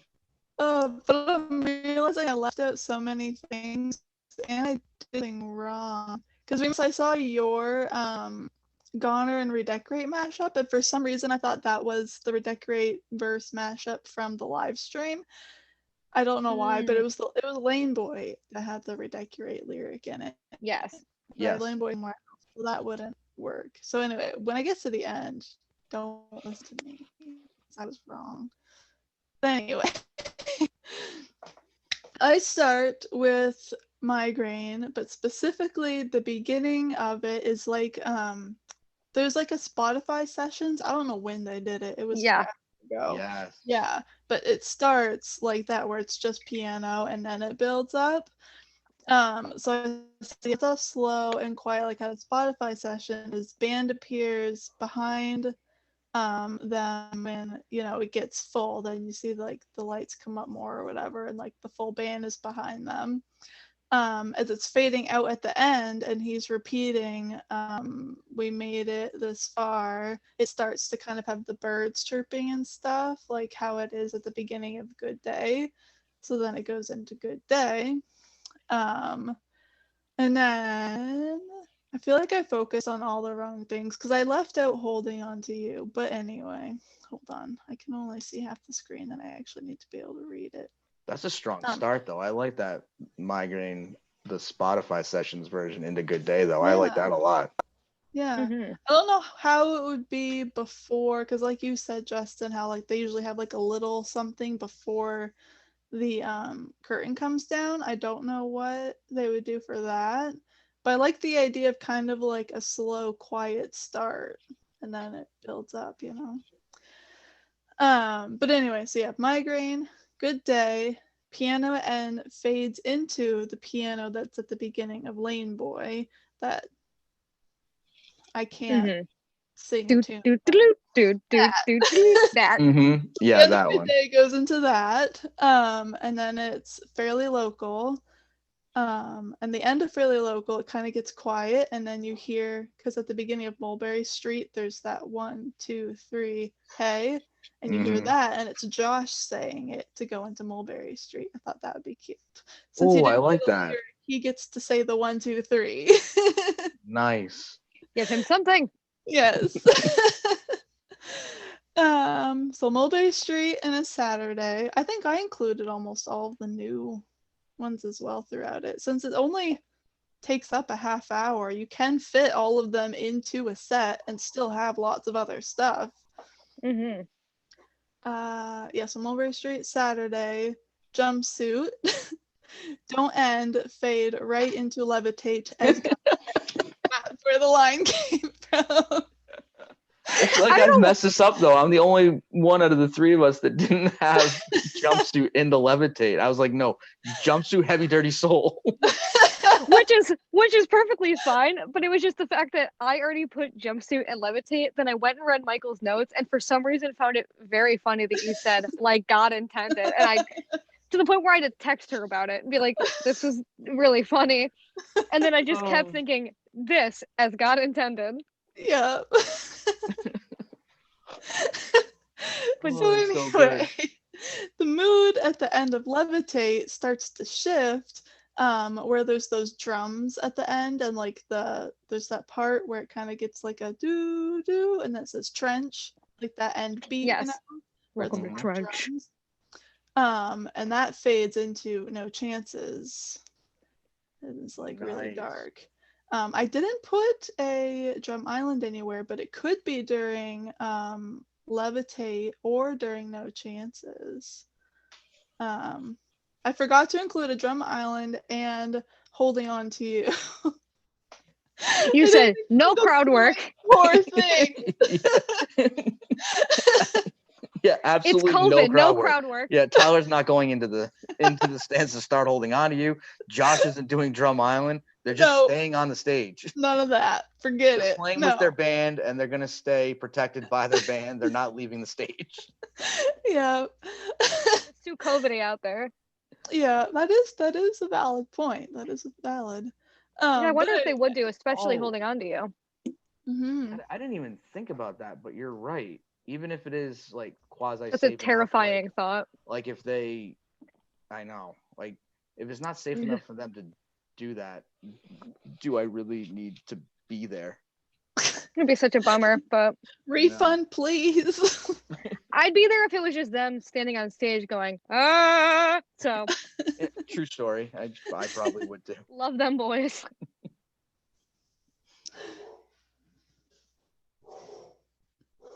Can you guys hear my dogs barking? Are they that loud? Yes.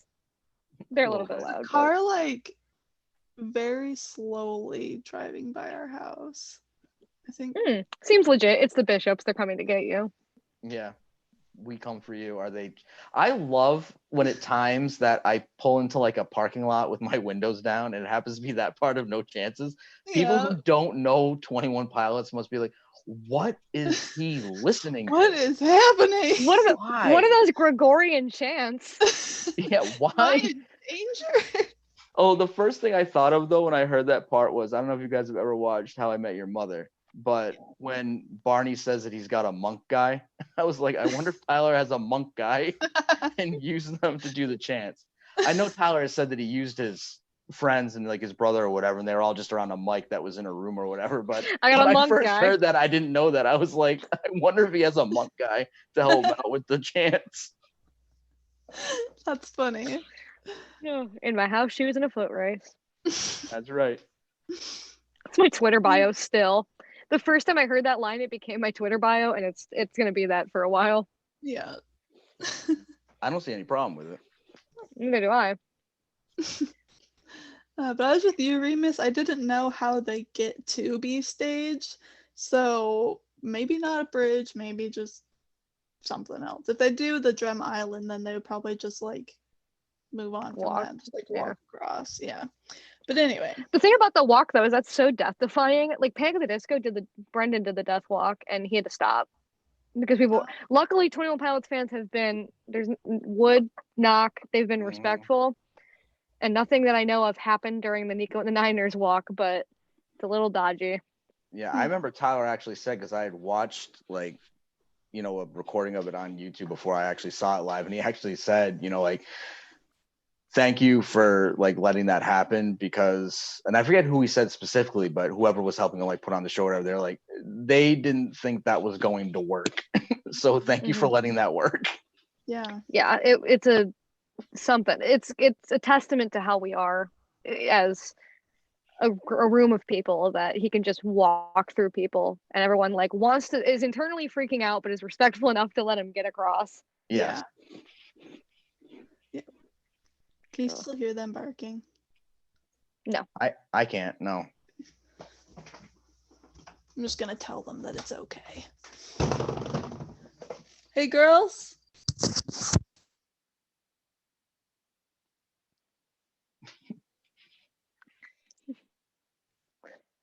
This is what editing's for. Oh yeah. Hey, editing Michael. Yeah, hi, future editing Michael. We have 2 dogs who never bark. One's deaf, so I don't even know if she knows what barking is, and the other one, she just doesn't really bark. But the 2 new ones that we got, they're mixed with Shar Pei, which are very protective dogs, so they bark quite often. Aren't they also COVID puppies, which is like a whole thing where they probably are weird with people? Don't get me started on the horrible decision we made to get 2 puppies at the same time. Anyway, they should be good now. Usually they just need me to tell them that I know what they're warning me about, which is usually a squirrel. It's a dangerous squirrel. Yeah. Oh, I love dogs though. Oh yeah, we do too. I mean, we have 4 of them, so we gotta be like at least dogs. a little bit dog people. Okay, so we're at B stage, and I put that he goes over, and Josh has one of those, I forget what they're called, but they were like a thing for a while. But they're like a acoustic box that like sit on for like acoustic sets. I forget what they're called, but I remember them. I think they're called box drums. Maybe. I don't know. He used them a bunch. Yeah. Yeah, so Josh is on one of those, and Tyler gets onto piano. And so he starts, you know, just thinking around, playing whatever, and he gets a very sassy speech saying, I heard I missed a date or something, in reference to the Regional at Best 10-year anniversary. Yes. And goes into a long acoustic medley of like a little bit, hopefully, of every Regional at Best song. That would be perfect. I read that and I was like, you win. That. Because he would say that. Yeah, no matter what else we put into our set list, Michael wins now just for that B stage part. And like the fact that that wins, mic drop, it's over. But he would say something like, I guess I missed a date. Yeah. Yeah, and he wouldn't even reference like what month or anything. Yeah, no, he would be like, I guess I missed a date, sorry. And then just like Josh's launch birthday all like over right again. into like Slow Town or something. Yeah. Oh, that'd be so good.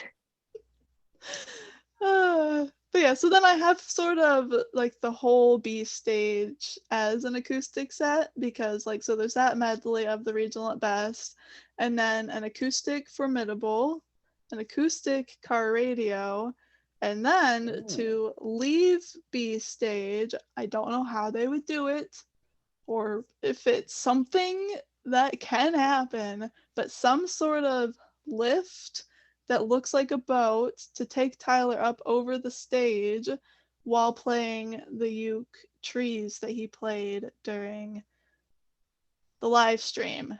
And so then the stars would be all of us holding our phones, and it would be so pretty and just like the live stream, and it would be amazing. Oh my god, after this part, I hate my set list and I want to do over.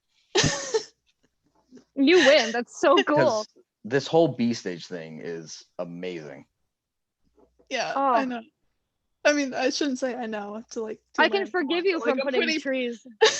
I'm pretty proud of my B stage moment, even if I forgot other things that are supposed to happen. Forgot holding on to you, but crushed the B stage.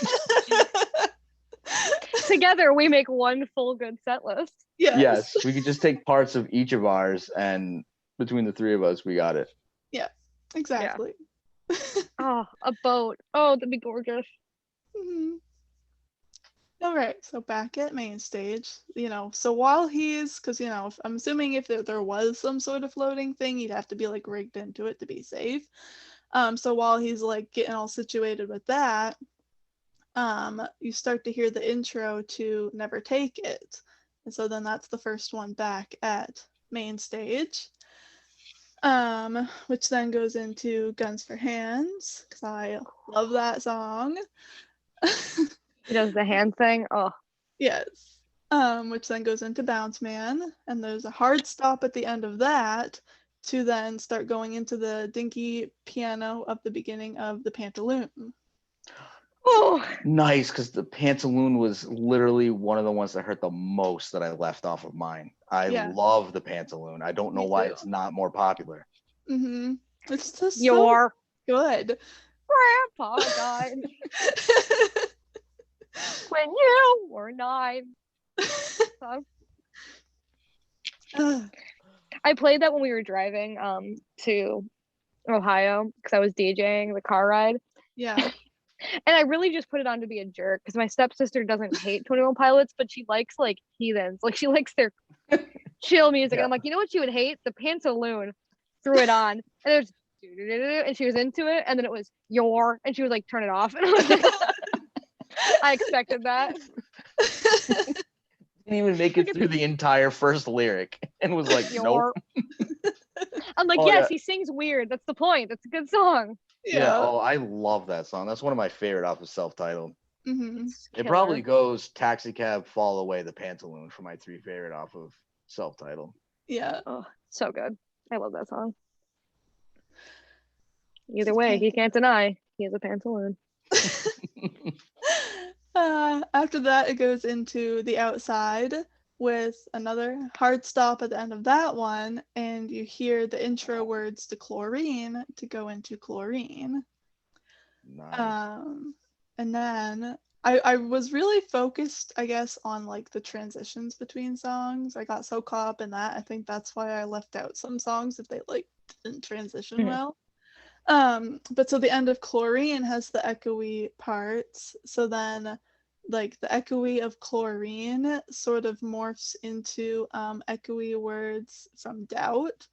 And then, the piano starts playing to then go into like the actual song Doubt, and you still do the echo at the end of that as well, where he like involves the crowd and everything. So we do have some crowd action. COVID-friendly crowd work. Yes, exactly. Exactly. So then that one leads into Choker to end the set. Oh, I love that. Mm-hmm. So you want a live stream moment where we end with Choker again? Yeah. Which would be yeah, you're right. Oh, I love that during the live stream. I couldn't I just assumed it was gonna. Well, first I assumed it was gonna be over when like the alarms went off. Mm-hmm. I was like, oh, okay, they're gonna try to like wrap it. Like they all have to like leave somewhere, whatever, and it's gonna be over. But then they went into Never Take It. So then when that ended, I was like, okay, well now it's over. And then he went back and sat on the couch and did the Choker reprise. I was like, oh my God. Screaming and crying. I was like, oh my God, that was so good. Mm-hmm. He looked so sad. I wanted to hug him. So this is where I got messed up. I confused you. As my encore to have, I put Goner and Redecorate mashup, and then in parentheses I put like from Livestream. But the live stream was Lane Boy and Redecorate. I just created my own mashup and confused you. Yes, you did. So you meant Lane Boy Goner. But no, because I put Lane Boy. So you want to? Oh, so you want that would have to change. That would have to change. But or we joint invent a Goner Redecorate. Maybe even throw Leave the City in there too. That could still be the thing. That could still be the thing. I just feel bad now that I stole something from you when I thought I was stealing it from them. No, I thought you either came up with it yourself, which would be cool, or stole it from me, which I thought was cool too. I was like, twinsies. And either way, it's a good idea. Yeah. I think they could combine, because Truce ends Vessel, right? Yeah. It's Truce, not Trees. Yeah. Truce, Goner, Redecorate, Leave the City, mashup. Possible? Probably not. Awesome? Yes. Yeah. Ending of album mashup. Yeah. Ouch. It'd be a pure thing of pain and the worst thing I ever heard, and I want it. Yeah, if the next album is the last one in this, like, you know, Dima series, that would be a good way to end. Like, they could do it. Yeah. Yeah. Ooh. Pain. That would be. It'd be painful. Ouchie, ouchie. Anyway, so to end the whole show, they played Trees earlier, which means we're not ending with Trees, so you're probably already mad at me. But I put it ends with Shy Away, with the scream as God intended. And they still go into the crowd and everything, and the confetti comes at the scream part. So you're thinking drums for Shy Away? Something, yeah. Okay, cool. That'd be okay. Side question: what do you think the confetti is going to look like for this tour? Do you? I'm assuming it's going to be. I mean, pink it has and to be blue. Yeah, it has to be half pink. Well, and by half pink, not like each piece of confetti is half pink, half blue. Like it's like half of the confetti is blue and half of it is pink. Or just all like, blue. Yeah. It's so exciting. Confetti. I can't wait to steal handfuls of it. Yeah, I always steal a few pieces from at least from one show at that tour that I've gone on. So I have some from Emotional. Oh, I have some from Emotional Roadshow, but obviously I didn't get to go see Blurry Face. But I have some from both Bandito and Emotional Roadshow. Because I saw them, I didn't see Emotional Roadshow, but I saw Blurry Face and I didn't get confetti, and I'm bummed about it because I have confetti from all 3 of my Bandito tour shows. Nice. And so I'm like, so all of my confetti is green and yellow. And I used to have it in my phone case in this spot. Nice. I had 3 pieces of confetti that made the logo. So it was yellow, yellow, green. And I took it out because I'm getting a new phone case, and I'm hopefully gonna replace it with new confetti in the same logo style, because I think the irony of rectangular confetti and a logo like that, I was like, it has to be that. That's a killer set list. I think you win for B stage.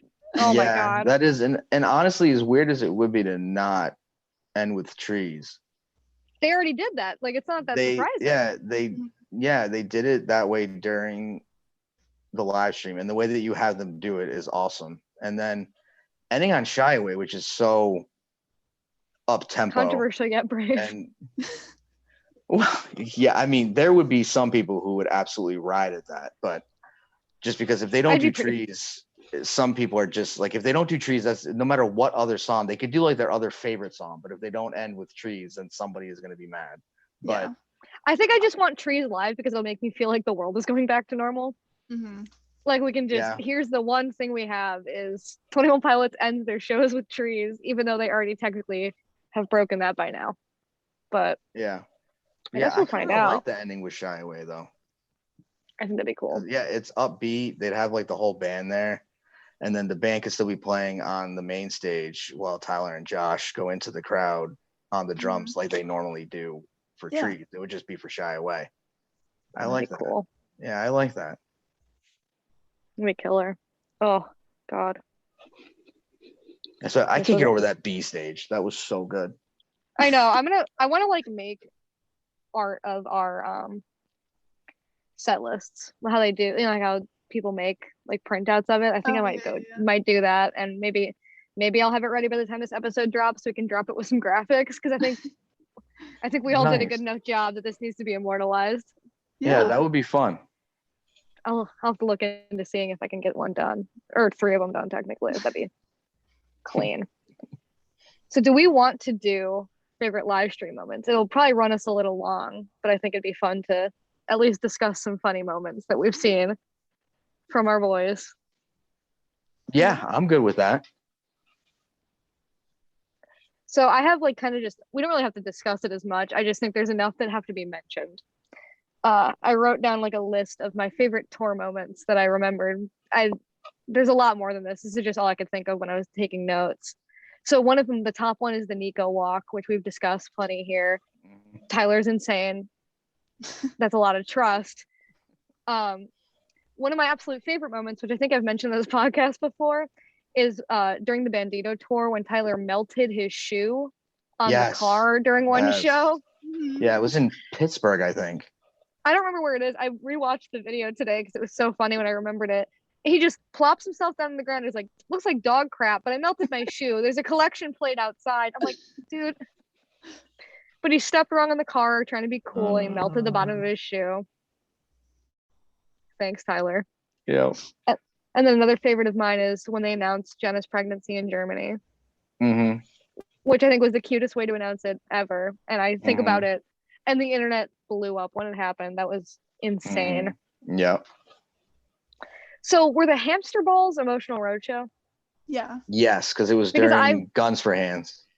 Are you kidding me? It was Guns for Hands. I don't remember. I didn't go, so all I knew is hamster balls happened, and I know nothing about them. I think it was right after Tyler's rap in Guns for Hands. Like the music kind of like it faded out a little bit, and it just had like this steady stream of like whatever. And then they got him into either Tyler or Josh into the ball because they started alternating because it was so hard. No, who started it originally? They were both. They each had their own? Yeah. I'm pretty sure. I went and saw them in Grand Rapids, and I think they were both in balls. Really? Yeah. Because every time I've seen it, it's always just one of them gets into it. And I think it started out with just one of them, but then they were like, this is so hard to do every night. We're going to have to like alternate somewhat. Maybe I'm like inputting another one. I mean, my first show was Emotional Roadshow in Grand Rapids, and I'm pretty sure both of them were in hamster balls. All of us are going to YouTube this afterwards. How many of them do get into the hamster ball, and which one did it at the show that we went to? I'm like so confused. Not only was this my first 21 Pilots concert, this was my first like real concert. I had been to like youth conferences and stuff with church, but this was my first like non-church like quote unquote real concert. And when they started getting into the hamster balls, I was like, what is going on? This is trial by fire. Where am I? No. And then for some of them, like Tyler was playing Mario Kart against somebody from the area. Like, what is happening? Yeah. But just only like they would think of Mario Kart and the Quiet Game. Only 21 Pilots will come up with those two ideas. Oh yeah, I have the Quiet Game listed because why did they think that was a good idea? I think Tyler just wanted to prove a point because it's so funny. Like in his camp or whatever and on their crew thought that people would stay quiet for too long. And Tyler was like, no, you don't understand. That's never going to happen. The longest one was France, like 5 seconds. Yeah, France won it like 5 point something seconds. Yeah. And Tyler was like so psyched that it went that long. I still think the one show he was like, we'll play 3 extra songs if you can beat that. And they didn't. And some idiot yelled. I was like, I'd have been silent for I'd have been silent for 5 minutes straight if you're gonna give me 3 additional songs on the set list. Mm-hmm. I don't even have to know what songs they are. It could be anything. Just play 3 other songs that aren't on the set list. I don't care. There was one, I can't remember where, but they started doing the soccer chant and they didn't even make it past 0. They didn't even start the timer. They were like, you lost, bye. And then Tyler joins in. I watched the video of it. Where it's ole, ole. And it's like, whatever, you guys are not going to win this game. You guys can't even start the Quiet Game, let alone win it. Yeah. It's just, I remember those videos coming in every day. And I was being like, nope, never gonna work. Yeah. But yeah, so we also, another one of my absolute favorite moments was on the Bandito. A lot of these are Bandito tour because that was such a memeable tour. There was always something happening. But Tyler gets on stage at one point and he says, there is one rule when you're on tour for the crew, and it's that you do not lose your laminate. Yes. So earlier I found a laminate. What is that? I don't remember. Yes. I think I sent you the video of it a while ago. Yes, that was so funny. He's like, I found it in my pocket the whole time. You thought it was, you think it's what? I think that was my show. It could have been. Because then he says, Dang. Well, yeah, because he says there's only one rule: it's do not lose your laminate. And so I'm in my zipper pocket. I've had this one. I've been feeling it all show. So let me pull this out. And I can't remember, I think his name is Justin Hammond. And he goes, Justin Hammond. So I have a rule that when you lose your laminate, you have to come up on stage and get it. And mind you, he's got a camera person right there filming him. And he goes, the funny thing is, the guy who lost his laminate is the guy filming me right now. And everyone like, Lucy goes, come out and get it, put your camera down. And he makes him do 10 push-ups. Yeah. And it's one of my favorite moments on tour ever. I think something about it. Just the coincidence that he was the guy filming him was so that funny. was funny. And then he walks up, he's like, put your hand down. No one's cheering for you. Yeah. It's fantastic. And then another favorite of mine was Tyler holding up a pride flag while he's saying holding on to you. Yep. Every time I see it, I get irrationally emotional. Mm-hmm. It's that song with a flag in the crowd. Oof. Yeah. I've got Drum Island as a whole concept in my favorite things. Yep. I love me some Josh Dunn. Him doing it during Morph. I have 3 separate videos from Bandito Tour.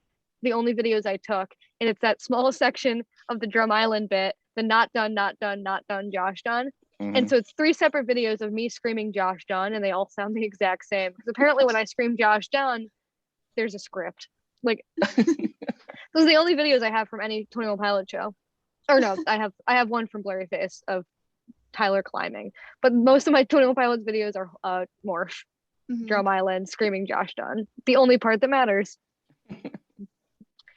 So then making security dance is one of my favorite things too. Because it was funny when they weren't into it, but it was even funnier when they got into it. Yeah. And they were like dancing. And I'm like, yeah, that's how you do it. And he's just like, woo! Let's make people who are working my event dance. Yep. For my or bring them on stage at a festival. The crowd control, yeah. Yes, for crowd control. I had that on here and I took it off because I didn't think anyone's gonna remember that. That was Lollapalooza, wasn't it? Yes, I think it was. Because they made all the crew, because they wanted to, that's a normal thing to do crowd control, where it's the right, left, and he made everyone do it. And all the crew people are like, why are we doing this? Why are we up here with these 2 clowns? What has happened? Oh yeah. Because then also really good one, Josh's birthday video that wasn't really about Josh or his birthday. Happy birthday, Fast and Furious. Yes. That was great. And he's just, Tyler sitting on the floor looking at it. Josh is at his drums, just like, what? Fantastic. And then the last one I have is when the screen glitched during Bandito Tour. I was at that show. You were at that show? My wife and I were at that show in Atlanta. Favorite moments, because he made everyone boo Shap. Yep. And then my favorite bit, because I've watched the video of it 100 times, is when he goes, anyone in the seated section, you can go ahead and sit down for this bit. We're going to figure this out together. Yeah, your notebooks and pens are underneath your seats. And then this is really high tech. They got a tennis ball on a stick, and they're hitting it. And then he's like, I don't think that's going to work. Half the screen goes black. And he's like, well, how long is that going to take to fix? How long is that going to take? And they got it fixed, everyone cheers. But the fact that they made everyone boo Shap, who has been with them forever, and he's like, let's boo him. Like, you little punk. How many issues has he had for you where you have to boo him over the tiniest purple little screen glitch? Oh, he's such a jerk. I love him. That was so funny. Those are my favorite live stream moments. They're so chaotic. This band is something. I can't wait to see them again. Oh, me either. Did you have any that you wanted to add to that? Any live stream moments you can think of? Or live stream? I keep saying live stream. Live. I had a bunch of the same ones that you did. Yeah. But some of the different ones, let's see. I remember the one, I think it was a green balloon that was going around, and Tyler was like, here, let me have that. And he popped it, and he was like, no. I had that one listed too. And then he apologizes for it later. Yeah.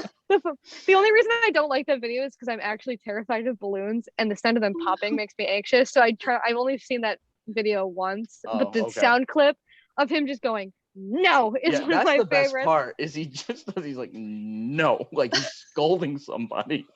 And it's like you can tell it's a joke too. So I'm like, why'd you feel strongly enough to scold them, but you wanted them to know you were kidding? Yeah. Like we all know it was a joke. But yeah, that was just so funny. And then, I had, the drums in the crowd for Trees, the drum island, just like you did, just as a concept. I love it. Tyler standing in the crowd for Holding On to You. I also had him specifically having the pride flag draped on him, taking that from a fan and putting it around his shoulders for that. I thought that was really cool. I had the screen glitch because we were actually at that show. So that was like one of the first things that came to mind. That is like, that's amazing that you were there. Yeah, that's I was so one of my absolute favorite at that show. I couldn't believe, like, out of all the shows that just at least to the fans seem to go perfectly. I know that they can nitpick or whatever, but they just all seem to go kind of flawlessly. And I was like, I was at the one that happened. That's so funny. But it turned into a thing. Like, it wasn't just like, oh yeah, the screen glitch was pointed, but they made it like a funny, like, yes. Oops. Tyler just ended up doing like a tight 3 minutes of material on trying to get the screen back. Dueling drums, that's going back a little ways. They haven't done that in a while, but I love that. And two little things that I've always liked. Well, I say always because one of them was only on the Bandito tour because it's in Pet Cheetah. But I love when he adds that where it's not in the recorded version. I love that. And it always makes me laugh when Tyler just adds yes to the end of like every question. Like, everybody doing good tonight? Yes.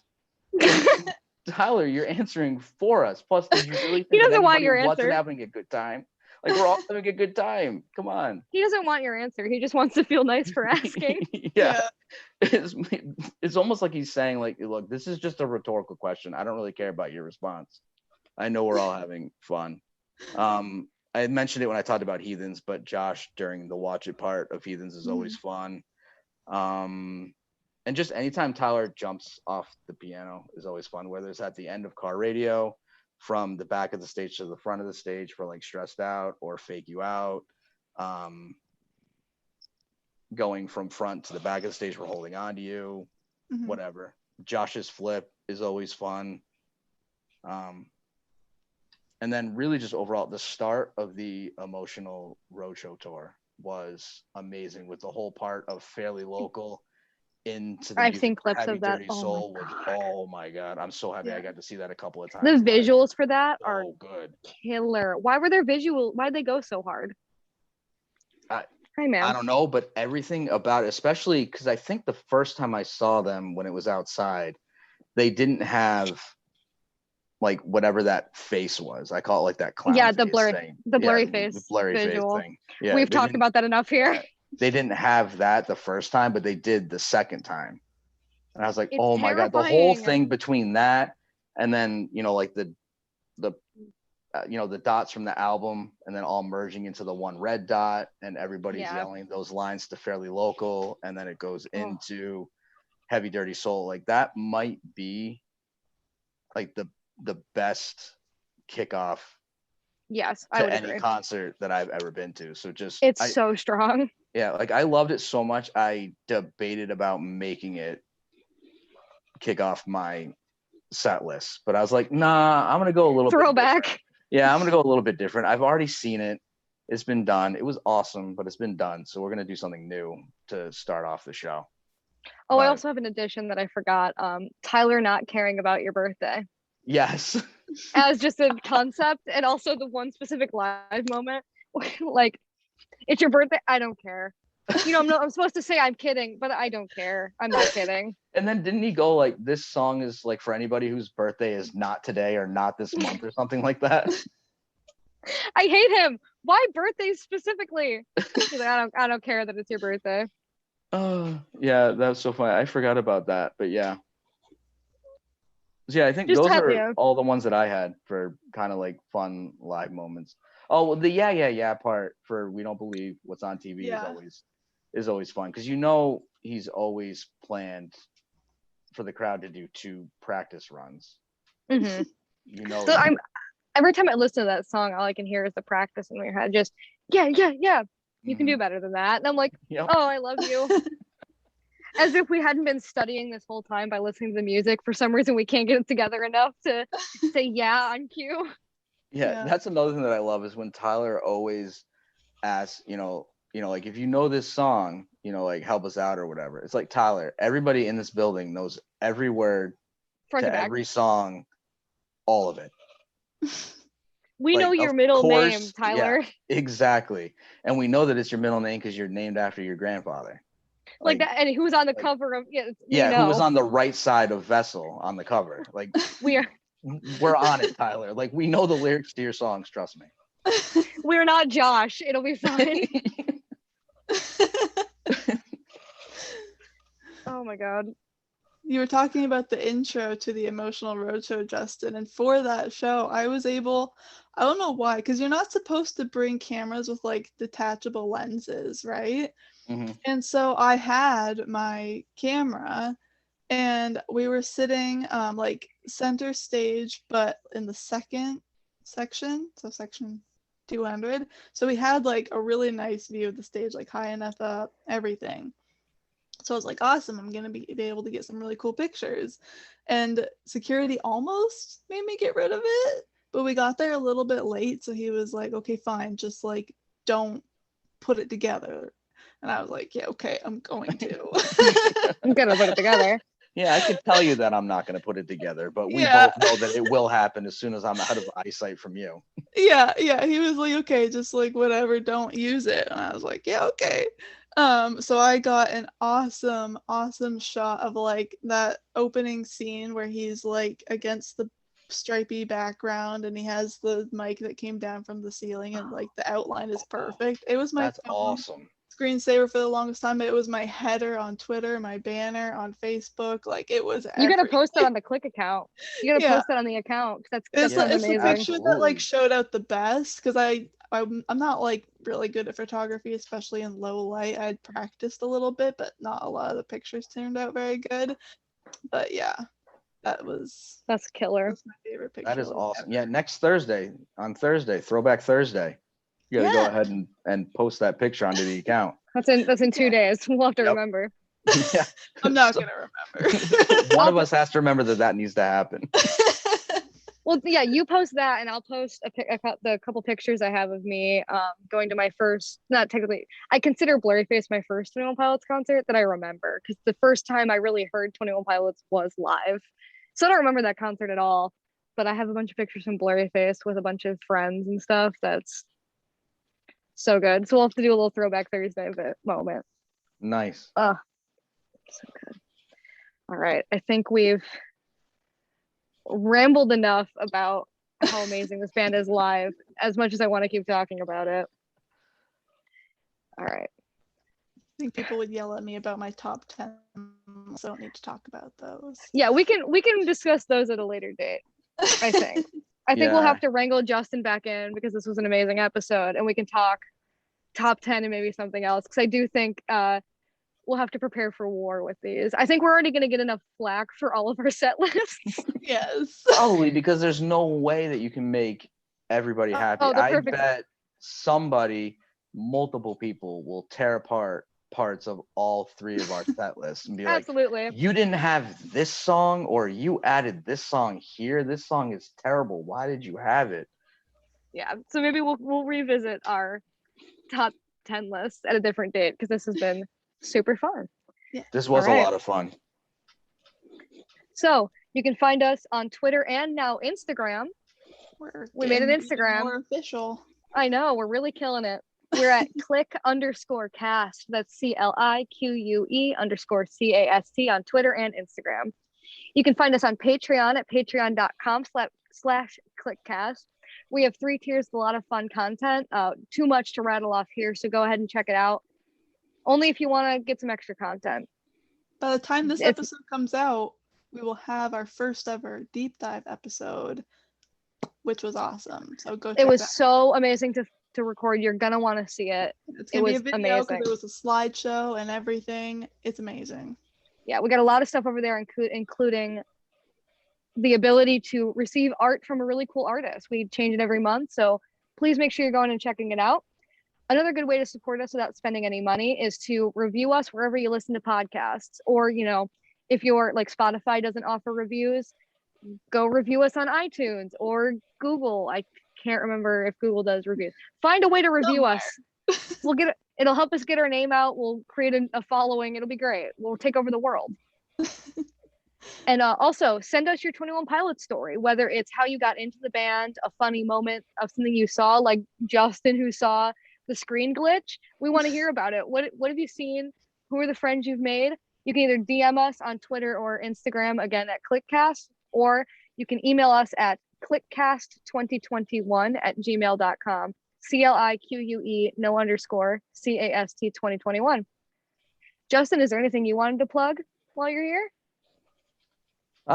No. I'm fine. Well, but I appreciate you guys having me on though. That was a lot of fun. We're so happy to have you. You can find Justin on Twitter. Just go to anything we've ever tweeted and check the likes. He's there.